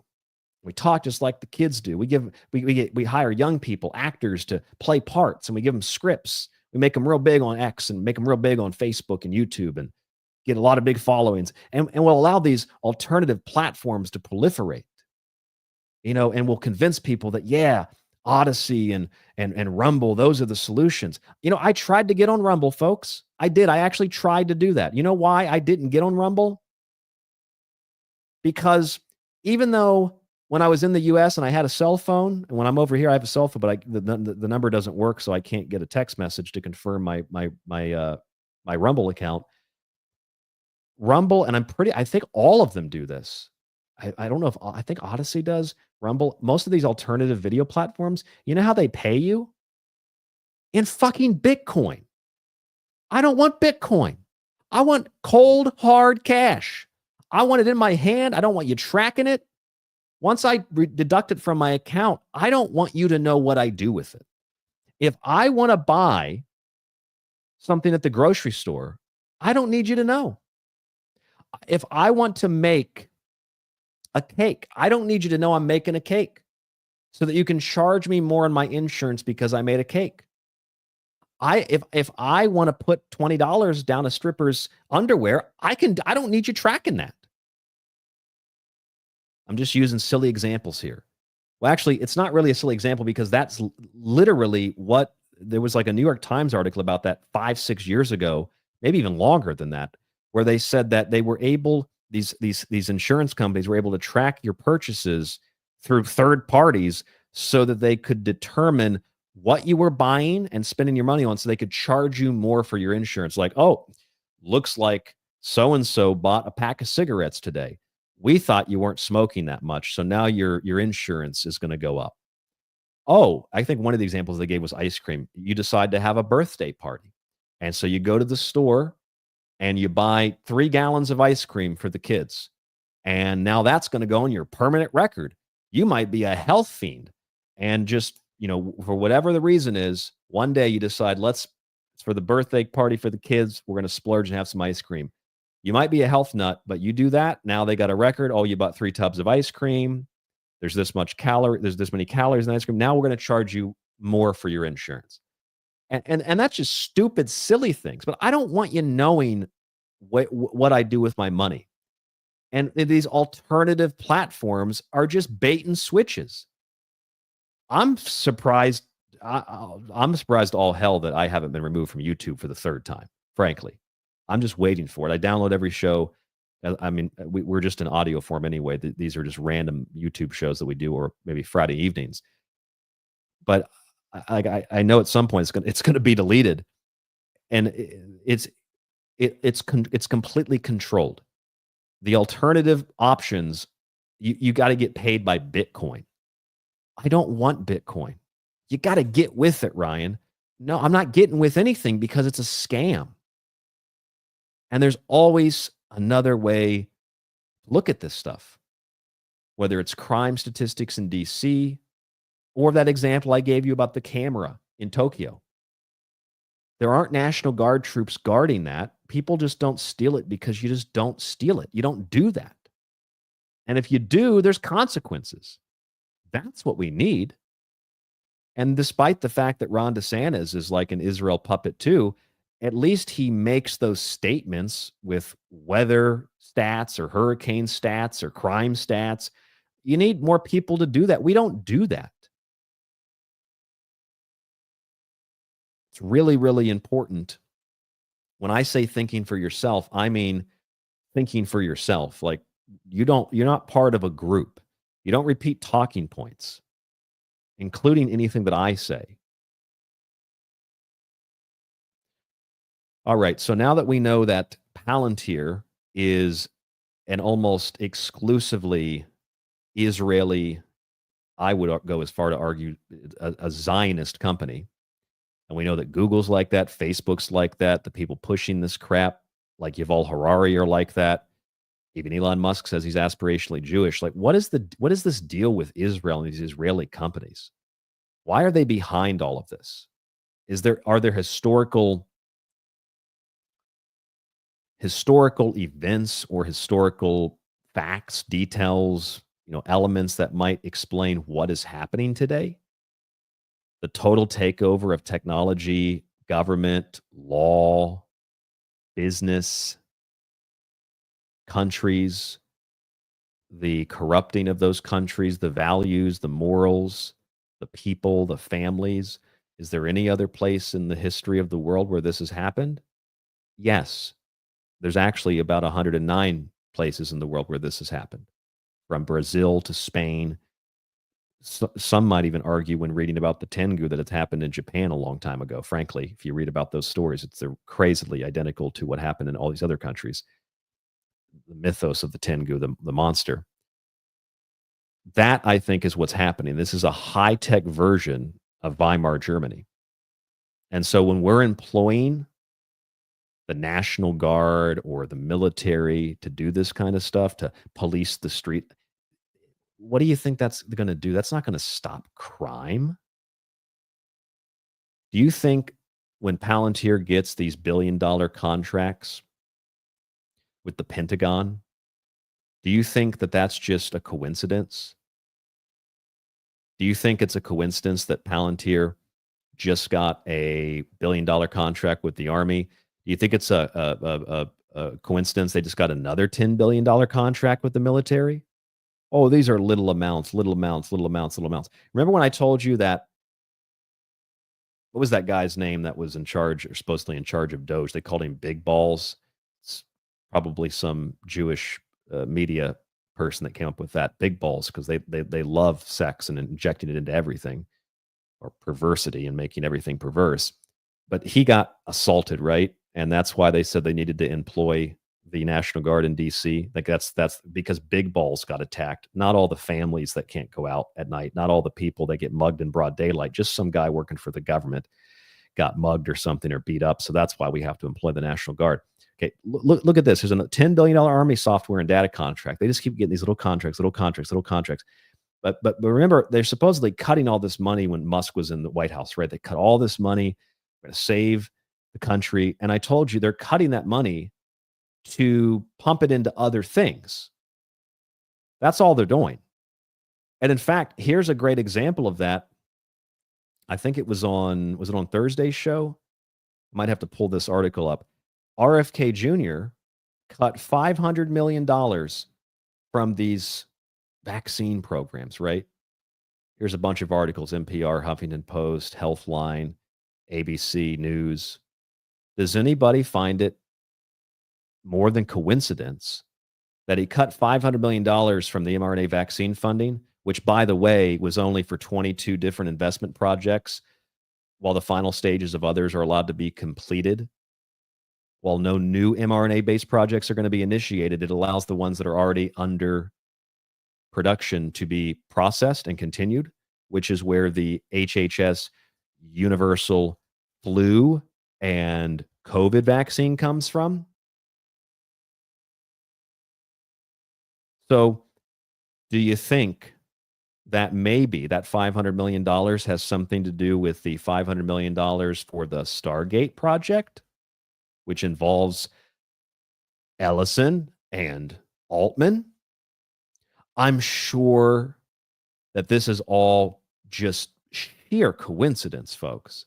I'm sure there's nothing at all suspicious about this. Look at these articles back to back. Nothing suspicious about this. RFK Jr. cancels $500 million in mRNA vaccine funding. Everybody's like, he canceled the mRNA vaccines. No, he canceled competition to the mRNA vaccines. Just like the announcement that we're going to go to war with the drug cartels, Latin American drug cartels, because they're competition to the real drug cartels. Who runs Pfizer and Moderna, by the way? You want to look into that? Who runs Pfizer and Moderna? You know, the Pfizer that just had charges dropped against it by the attorney general, who also buried the Epstein story and then made it part of her agenda to target laws in places like Washington that require priests to report pedophiles. Who runs Moderna? Who runs Pfizer? Who ran the CDC? Anybody for extra credit? Pfizer is run by Albert Bourla, and their head scientist is Michael Dolston. Michael Dolston is Jewish. Moderna was run by Stefan Bancel, Jewish. Moderna's, or not, supposedly not Jewish. Moderna's chief medical officer, Dr. Tal Zakas, Jewish. Albert Bourla is also Jewish. So of the CEOs and the top chief scientists at Pfizer and Moderna, 3 of 4 are Jewish.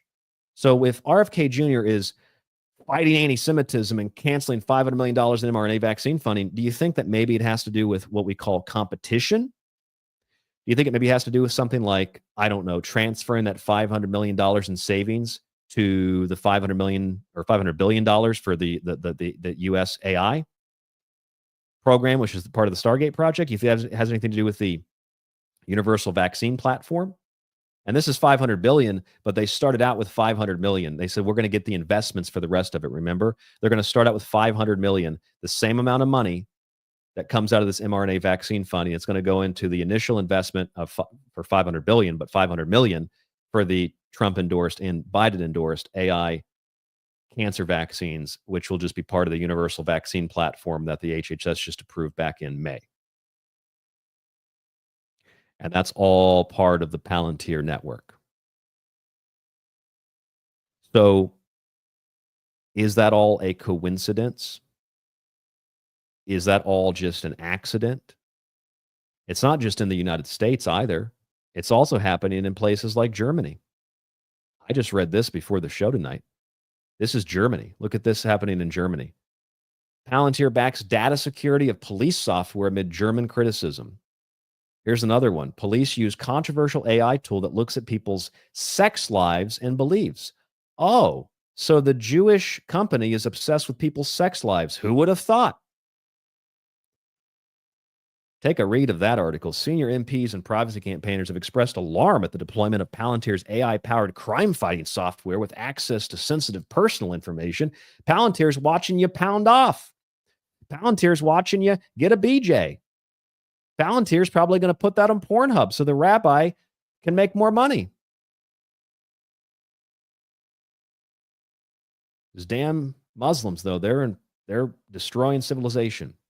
An internal police memo obtained by the iPaper and Liberty Investigates confirms an intention to nationally apply the Nectar intelligence system currently deployed as a pilot by the Bedfordshire Force after being developed with Silicon Valley data analyst group Palantir Technologies. The document obtained under Freedom of Information rules shows how the Palantir system is designed to bring together dozens of existing law enforcement databases into a single computing platform to draw up detailed profiles of subjects, as well as collate information on victims of crime, witnesses, and vulnerable individuals, including children. I'm sure that they're very interested in the children. So when they say we're cutting, this is what you have to do. When they say we're cutting money, what are you going to invest it in now? When they say we're limiting government, sure, you got 10 agencies, okay? And they say we're going to eliminate big government, and they shred 9 of them. Now there's 1. Okay, but if that one agency just takes over the duties of all the other agencies, it's then it's a consolidated power grab. That's what Palantir is.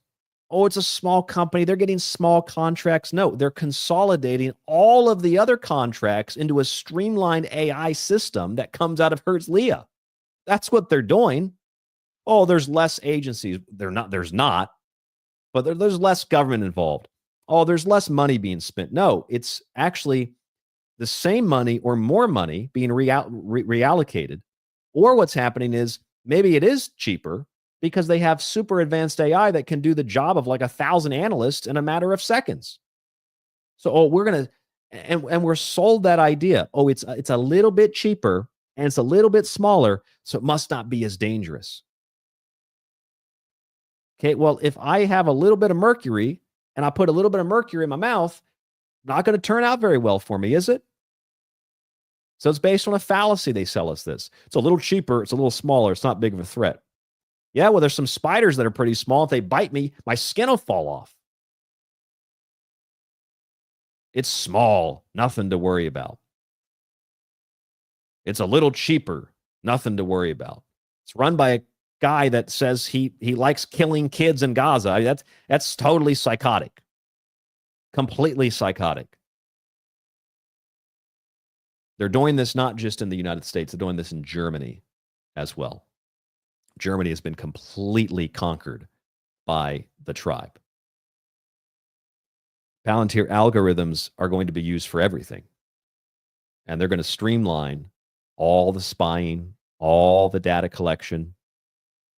They're going to streamline all the military.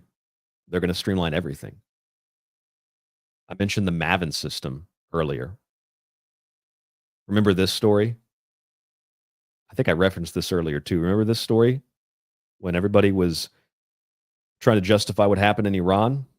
The AI that triggered the war, how Palantir and the IAEA fueled Israel's strike on Iran. And then you read about it and you're like, oh, wait. They used an algorithm to determine, this is called Mosaic, to determine if Iran would have weapons, and then we can use that to justify bombing them or something like that. They've been lying about since the 80s. Plus, you program this stuff to give you a certain conclusion, and you can create any kind of reality that you want. So from Maven to Mosaic to what's the system called in Germany? It's called Nectar, I think was the name of it. It was called Nectar Intelligence. They got all kinds of different security systems, all kinds of different systems that can be employed across the world, but it's all consolidated and it all goes back to Palantir.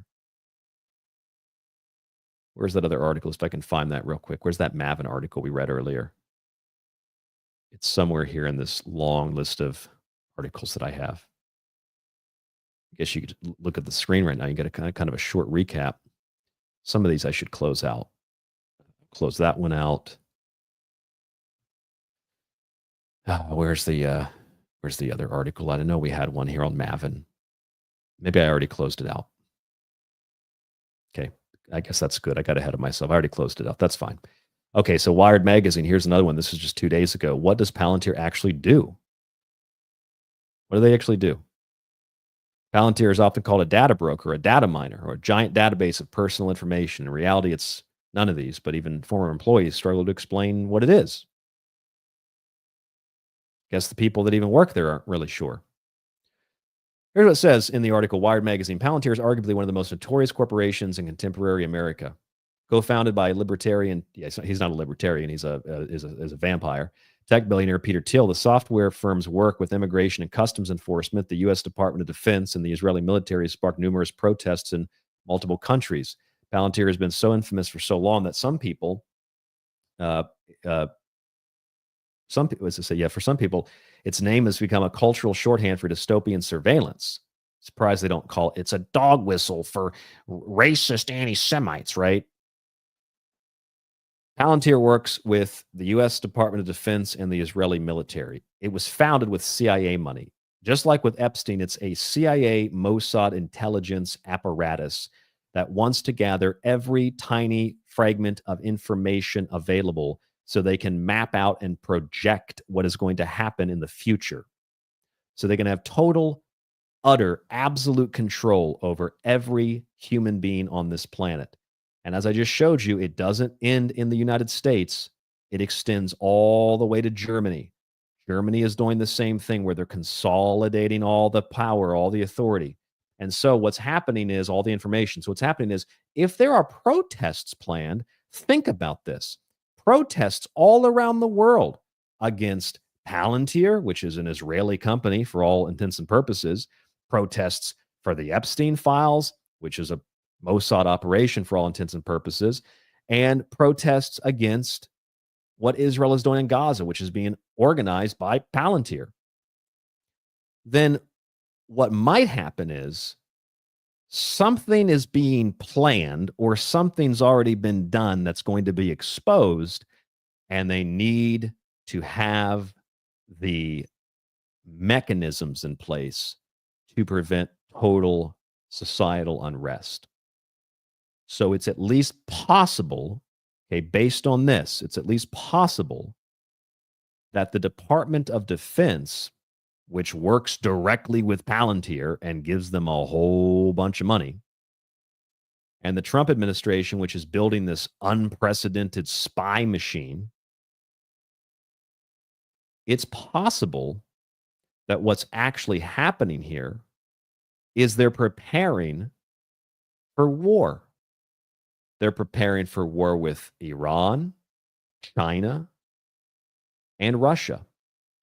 They're preparing for war, and they're preparing for massive protests against the war and massive protests against what at this point has become so obvious, the clear control of the U.S. government by a foreign power.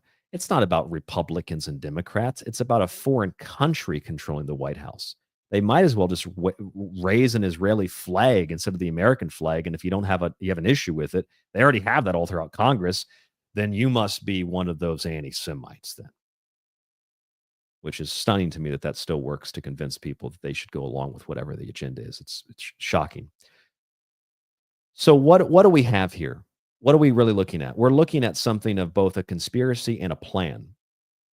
The National Guard is mobilizing to restore, quote, safety, according to the Department of Defense. The same Department of Defense that has all these contracts with Palantir for surveillance and for security and for war. And you have people like Alex Karp who have prepared for war and said that there will be a war, that they're planning on a war. They're ready for the war with Russia, China, and Iran. They've already made the preparation for it. So if they're already ready for the war, and Israel is already facing massive protests from everywhere in the world, people in Japan are protesting in mass, they don't even really have protests here. Not like other countries. Australia, Japan, Spain, Ireland. Nobody likes you. Leave the party.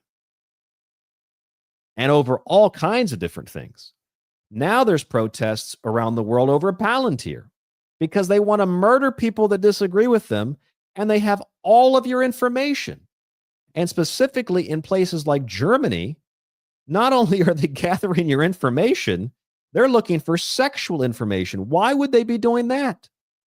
Why would Palantir be trying to collect German? It's probably pretty freaky, if it's German.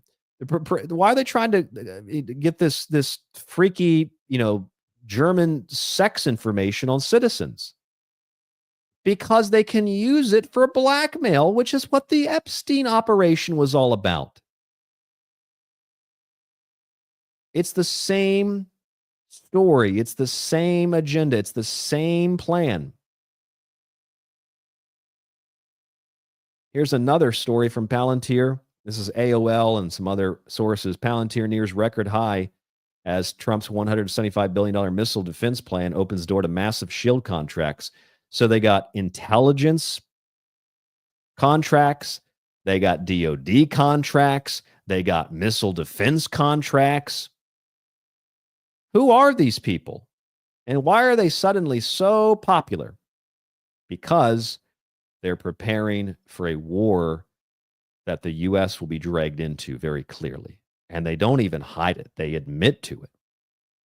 So the Trump DC takeover surveillance state isn't about Republicans and Democrats and the FEMA martial law takeover plan. It's about a coup. It's about preparation for war on you and average everyday citizens. It's preparation for the next phase of the takeover. It's preparation to make sure that every little duck is in a row. Because something is either about to happen or about to be exposed, and they have to have everything in order, everything prepared to prevent losing their power, which to me indicates that whatever it is going to be so ridiculous and so overwhelming that even dumb people that usually go along are going to say, wow, this is really evil. I'm not going to support this. Maybe it's exposure of the Epstein, the truth about what that really was. Maybe the U.S. is in an echo chamber. The rest of the world already feels the way that most of us do in the chat and on the show tonight. If you're in the U.S., though, most of the U.S. is an echo chamber. It's crazy the kind of stuff that you see in the news, and it's like totally. Even the stuff about weather. Tokyo's completely flooded. I'm in Tokyo. No rain. You're a shill. No, I'm in Tokyo. There's no rain. It's just a total echo chamber of conspiracies and nonsense from RFK Jr. He's going to take the mercury out and save us from the vaccines. He's pushing new vaccines. What are you talking about? He's working with the Stargate project. What are you talking about? Oh, they're sending the National Guard in to stop crime. You can't stop crime with the National Guard. Police can't stop crime. That's their job. National Guard are sent in to prevent unrest, to help in the time of natural disasters. And I think that's what they're preparing for. They're putting the groundwork together for unrest. Could be for war. I don't know. Could be for war. Could be for something else. I don't know. But I do know for sure that Israel is moving into Gaza. They want to occupy Gaza. That Israel is planning to finish the extermination job. This is all mainstream news. That the whole world is protesting against them. They've used algorithms to track every person who has an opinion about Israel. That's why mega influencers flying to Israel on Jewish money so they can learn what to say and how to say it. Here's the Haaretz, foreign minister to fund Israel tour from MAGA. People like Tim Pool. Everybody's like, oh, I like Tim Pool. Tim Pool's a hack. Tim Pool meets with the prime minister of Israel. And then they got articles. He really understands the Gaza war. Yeah, because he read the talking points from Netanyahu for some more money. Here's the Jewish insider. Netanyahu pushes back on any Israel trends in meeting with podcasters. That includes Tim Pool. He's a hack. He's a scumbag. He's a fraud. Take the beanie off. He's probably got a yarmulke on under it. So there's a lot of stuff going on. Preparations for war, preparations for open ethnic cleansing and the taking completely of the city that they decimated and leveled.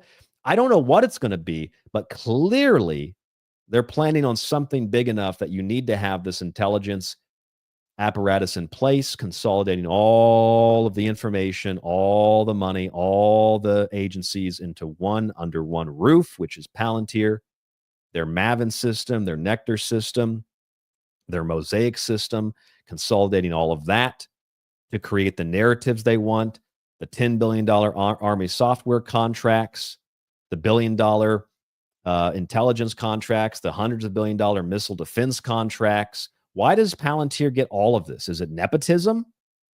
They get all of it. They get all the contracts, but it's small, right? So what's the big deal?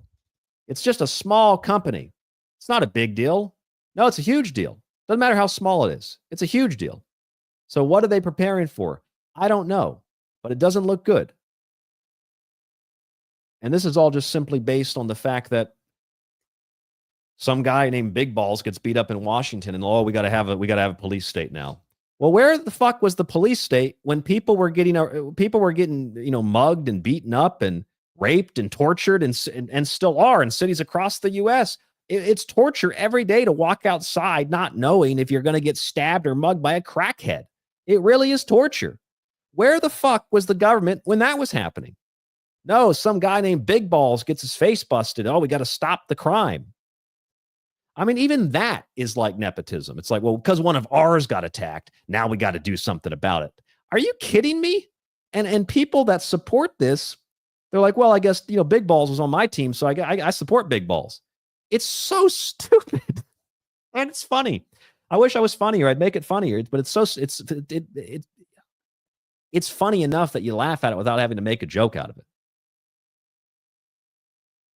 Let's go to the chat and see what we have in the chat room. I've ignored the chat for the last 45 minutes or so here.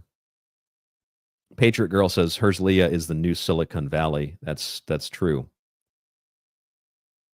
It is the new Silicon Valley. Larry Ellison said that. I'm going to scroll back through this and see if we can find anything else in the chat here. I apologize for not bringing these on the screen, but since this is an audio-only show, I don't want to spend the majority of the time in the video portion because then people won't know what I'm talking about.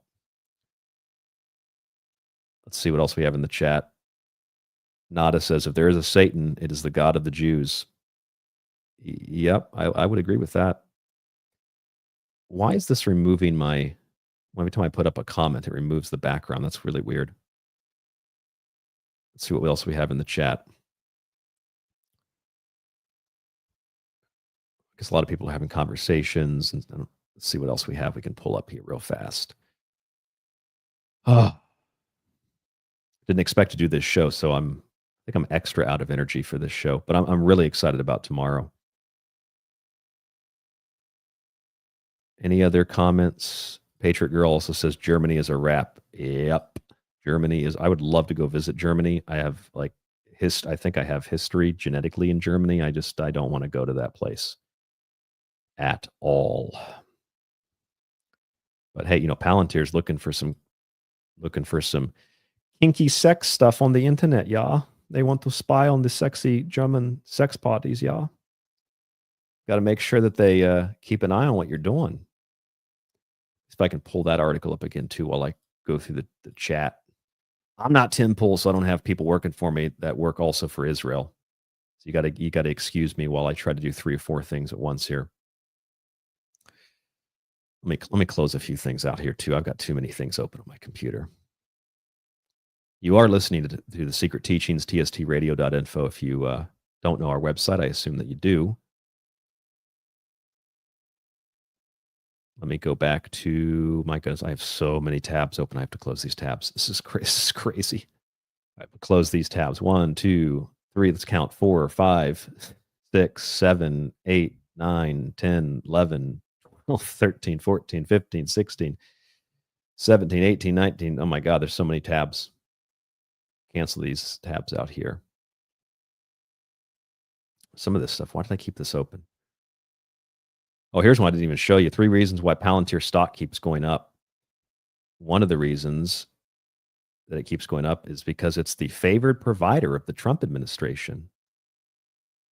That's what they say. Favored provider. Why is it the favored provider of the Trump administration? Jordan Maxwell tried to tell us to. What did he try? He tried to tell us a lot of things. I'm not sure what Deborah is exactly referencing there, but Maxwell did try to tell us a lot of things. Techne and Lagia says, what happens if we choose to opt out of the OpenAI and Sam Altman, Elon Musk scams? Well, that's a great question, because if you choose to opt out, guess what? The orb of Sam Altman doesn't approve your humanity, and then you can't use the internet. It's also funny because the people that want internet security are the ones that own the porn industry. So you create the porn industry, and then to access, you got to add your information to the internet. These people are so alien. It's unbelievable and indescribable. I do not agree the Galactic Federation is real. I think that's total, utter David Wilcock bullshit. Who else do we have? We have Vape King. Very, very concerning deal Trump and Palantir signed to build a database on all Americans. Yep. Who owns Tim Pool's business now? Yeah, by the way, did you see that? Someone sent me a message on X. I should pull this up before the show's over. This is crazy. So, let me see if I can find this on X too. I've got so many things going on. Let's see if I can take a moment here, take a deep breath, I'm gonna dig through and find this link that somebody sent me. Okay, here it is. Yeah, Gnarly Sheen sent this to me. Yeah, I'm going to show this. I'm going to show you this on the screen. Gnarly Sheen sent this to me. It's from the Whatever podcast. It's 1 hour, 46 minutes, and 20 seconds into the show.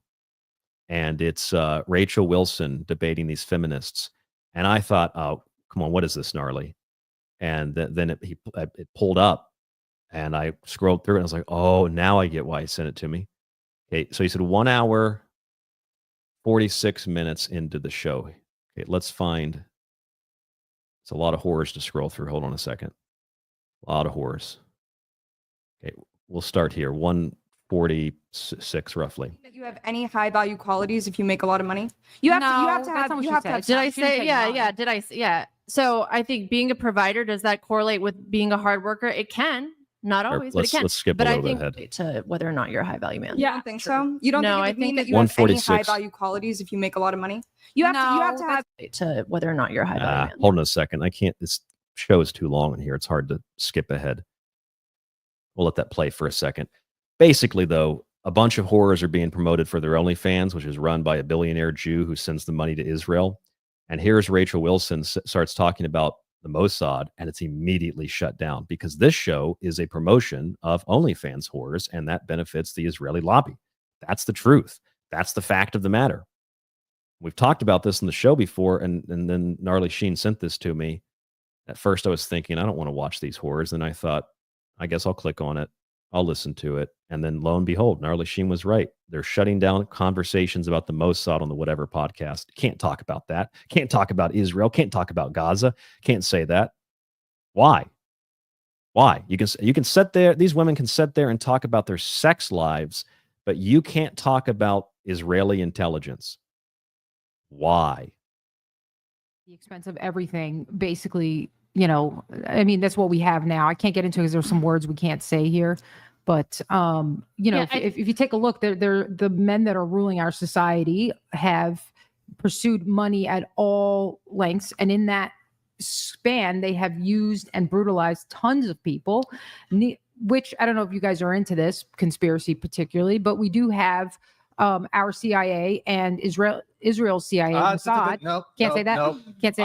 We're not going to get into fucking Israel, Palestine. I'm not getting into that. I'm getting into the secret agencies, CIA, Mossad, and MI6, which is Britain's. Why can't I say that? They're 3 major power secret agencies. Okay, I thought you were going. I don't want to talk about talking about intelligence. I'm talking about these 3 major intelligence world powers who work together to get blackmail information on people who are not. Shout out Whitney Webb.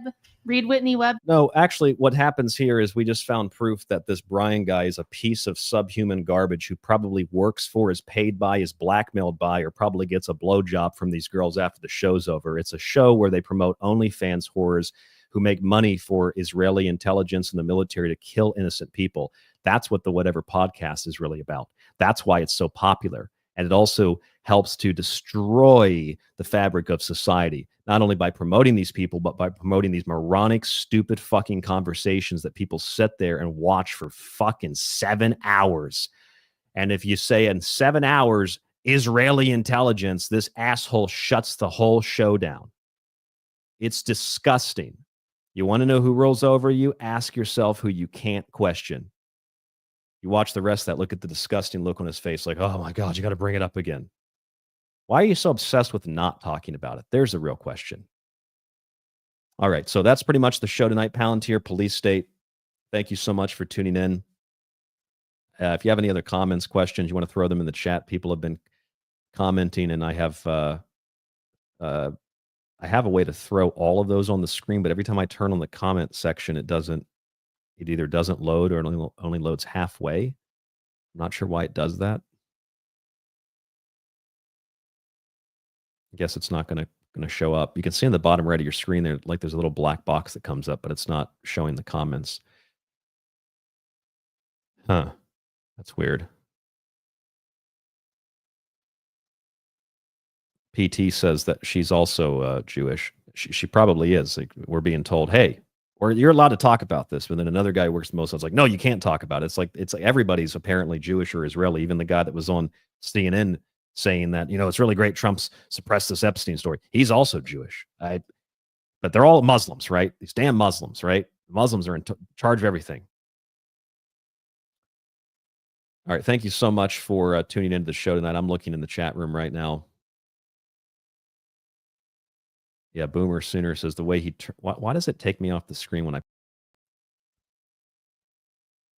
That is so weird. The way he turned his head and looked into the camera before saying, no, we're not talking about this. Yeah, he's probably looking at his Mossad handler standing right there in the room with him. It's disgusting. Totally disgusting. Big shout out to the listener who had sent me the, not only Gnarly Sheen, but the listener who had sent me the Whatever podcast info on the email a couple of months ago. Because that show is definitely Israeli intelligence in some capacity. Thank you, Patriot Girl, for the kind words. And I don't see anything particularly important to put on the screen. People just having conversations. If there's something that you want to put on the screen real quick, a question. I'm just one that says whatever is a waste of time. Yep, that's what I think too. Whatever. And they promote all those OnlyFans girls. I'm sure someone will say, how do you know that OnlyFans is run by a billionaire Jew? I don't know, because it is. It is. And OnlyFans also, this is great too. OnlyFans actually has and they pledge their money to the Israeli lobby. Leonid Ravinsky. OnlyFans actually has I got to be careful what I type in here to show you on the screen, but type in OnlyFans, anti-Semitism, gay performers. I should actually take that off the screen until it loads and it's not inappropriate. There's an article though. What if I got to find this? OnlyFans gay performers talk about. This is going to bother me so much because I know I'm going to hold on a second. I'm going to pull this article up before we're done with the show because this is crazy stuff. I found this for my new book. Hold on a second. I'm going to pull this up for you because you won't believe it if I tell it to you. Type this in the new book. OnlyFans. Yeah, it was Tablet Magazine. The Jewish Men of OnlyFans. Okay, so we're going to pull that up back up on the screen. The Jewish Men of OnlyFans tablet. We didn't need to see that. I'm sorry. A rabbi with a shirt off or something there. Why is it still not? DuckDuckGo is so horrible and Google isn't any much better. Why is that not working? Okay, here's what we're going to do. I'm going to pull that off the screen and I'm going to stick up my book because I have the article in the book. That's the thing. Knowing the actual title of the article and the quote, and you still can't pull it up. Here's the article, though. The Jewish Men of OnlyFans. This is great. A new crop of gay performers. Can you see that? A new crop of gay performers draws followers to their adult content and then leads them into discussions of everything from anti-Semitism to the politics of spirituality and how they should support Israel. So basically what happens is, I'll show you a demonstration. Two guys fuck each other, and then after they fuck each other, then they tell you about how if you don't like the fucking, you're anti-Semite, and how the fucking is really good to motivate you to donate to Israeli causes. That's literally what these gay Jews do on OnlyFans. And the fact that it's such a subset of the population on a subset of a subset of a subset of a platform, and it's promoted as like a big thing, like listen to the gay Jews having anal sex, and then listen to what they have to say about anti-Semitism. It's just so disgusting, weird, is just freaky and bizarre. And where do you think the money goes after you watch them fuck each other? Where does the money go? It goes right back into Israel, because the guy that runs OnlyFans sends all the money to Israel. Billions of dollars to the Israeli lobby. Like, OnlyFans contributes to AIPAC controlling our Congress. That is insane. So again, two guys fuck each other, and then they tell you if you don't like the fucking, then you're an anti-Semite. I'd say, what does the world come to? But we've come to this in the world so many times in the past, it's surprising we haven't learned our lesson. But here we are again. A bunch of smiling, laughing emojis on just one nut. That is the only way to handle this. It is hilarious, but it's also just gross. Patriot Girl says, oy vey. Nada says, oy vey. Oy vey is right. And Pete T, I know that my screen keeps going off. I have no idea. I think it's fixed now. I don't know why it's doing that. Probably directed energy weapons, probably shutting it off. I could be that asshole and lie about that kind of stuff too to make money, but I don't. Anything else in the chat? Anybody else want to comment before I let you go? So before I get this wrong, I know, see, tomorrow, or rather technically today, your time, see, this would this be the day after tomorrow, my time. So this show that you're listening to now is going to be our Thursday show. The Friday show, your time Friday, will be Saturday, my time. And that show is going to be, I will show you the show promo for that, actually. Little promo, Friday show. Here's the promo for Friday's show. So get excited. I think Mike D is going to join us. Baskin in Poison. We're going to bask in poison with Sydney Sweeney and talk about all this garbage that she's using her tits to sell, which is what it is. Plus, she doesn't even like food like this. She doesn't even drink sugary drinks, which makes it even more disgusting. It's a sellout. It's gross. I mean, if that's America, I don't want to be American. Really, I don't. I just want to be a human, and that's it. So stay tuned for that on Friday night. You don't want to miss that show. Mike D should be here. I'm trying to get Mike on video. I understand if he doesn't want to do it on video, that's fine. But he should be here. So make sure you show up to that show early. It should be, I think we planned it for 4 p.m. Pacific time, 7 p.m. Eastern time. So don't miss that on Friday night. All right. If nobody else has anything to add for the screen, I don't know, send me an email, let me know what you thought of the show, and let me know if you thought that the video and audio quality was decent tonight. I've got the direct hard line here I've plugged in. I think it's way better quality. It seems to be working better than it normally does. So let me know about that. And otherwise, I'll see you Friday night. Stay safe, stay informed, stay healthy. Thank you so much for tuning into the show. Thank you for tuning in on such late notice. And depending on where you are in the world, it's pretty late. I think it's midnight Pacific time. It's, my goodness, 2, 3 in the morning Eastern time. Yes, yeah, it says midnight Pacific time. That's not too late for late night radio. I think 3 a.m. is probably the limit. So thank you for tuning in so late around the world. I'm going to go prepare for Friday's show, and then try to take a break and get the new book out ASAP. Stay safe, stay informed, stay healthy. I will talk to you on the next broadcast. Have a great night.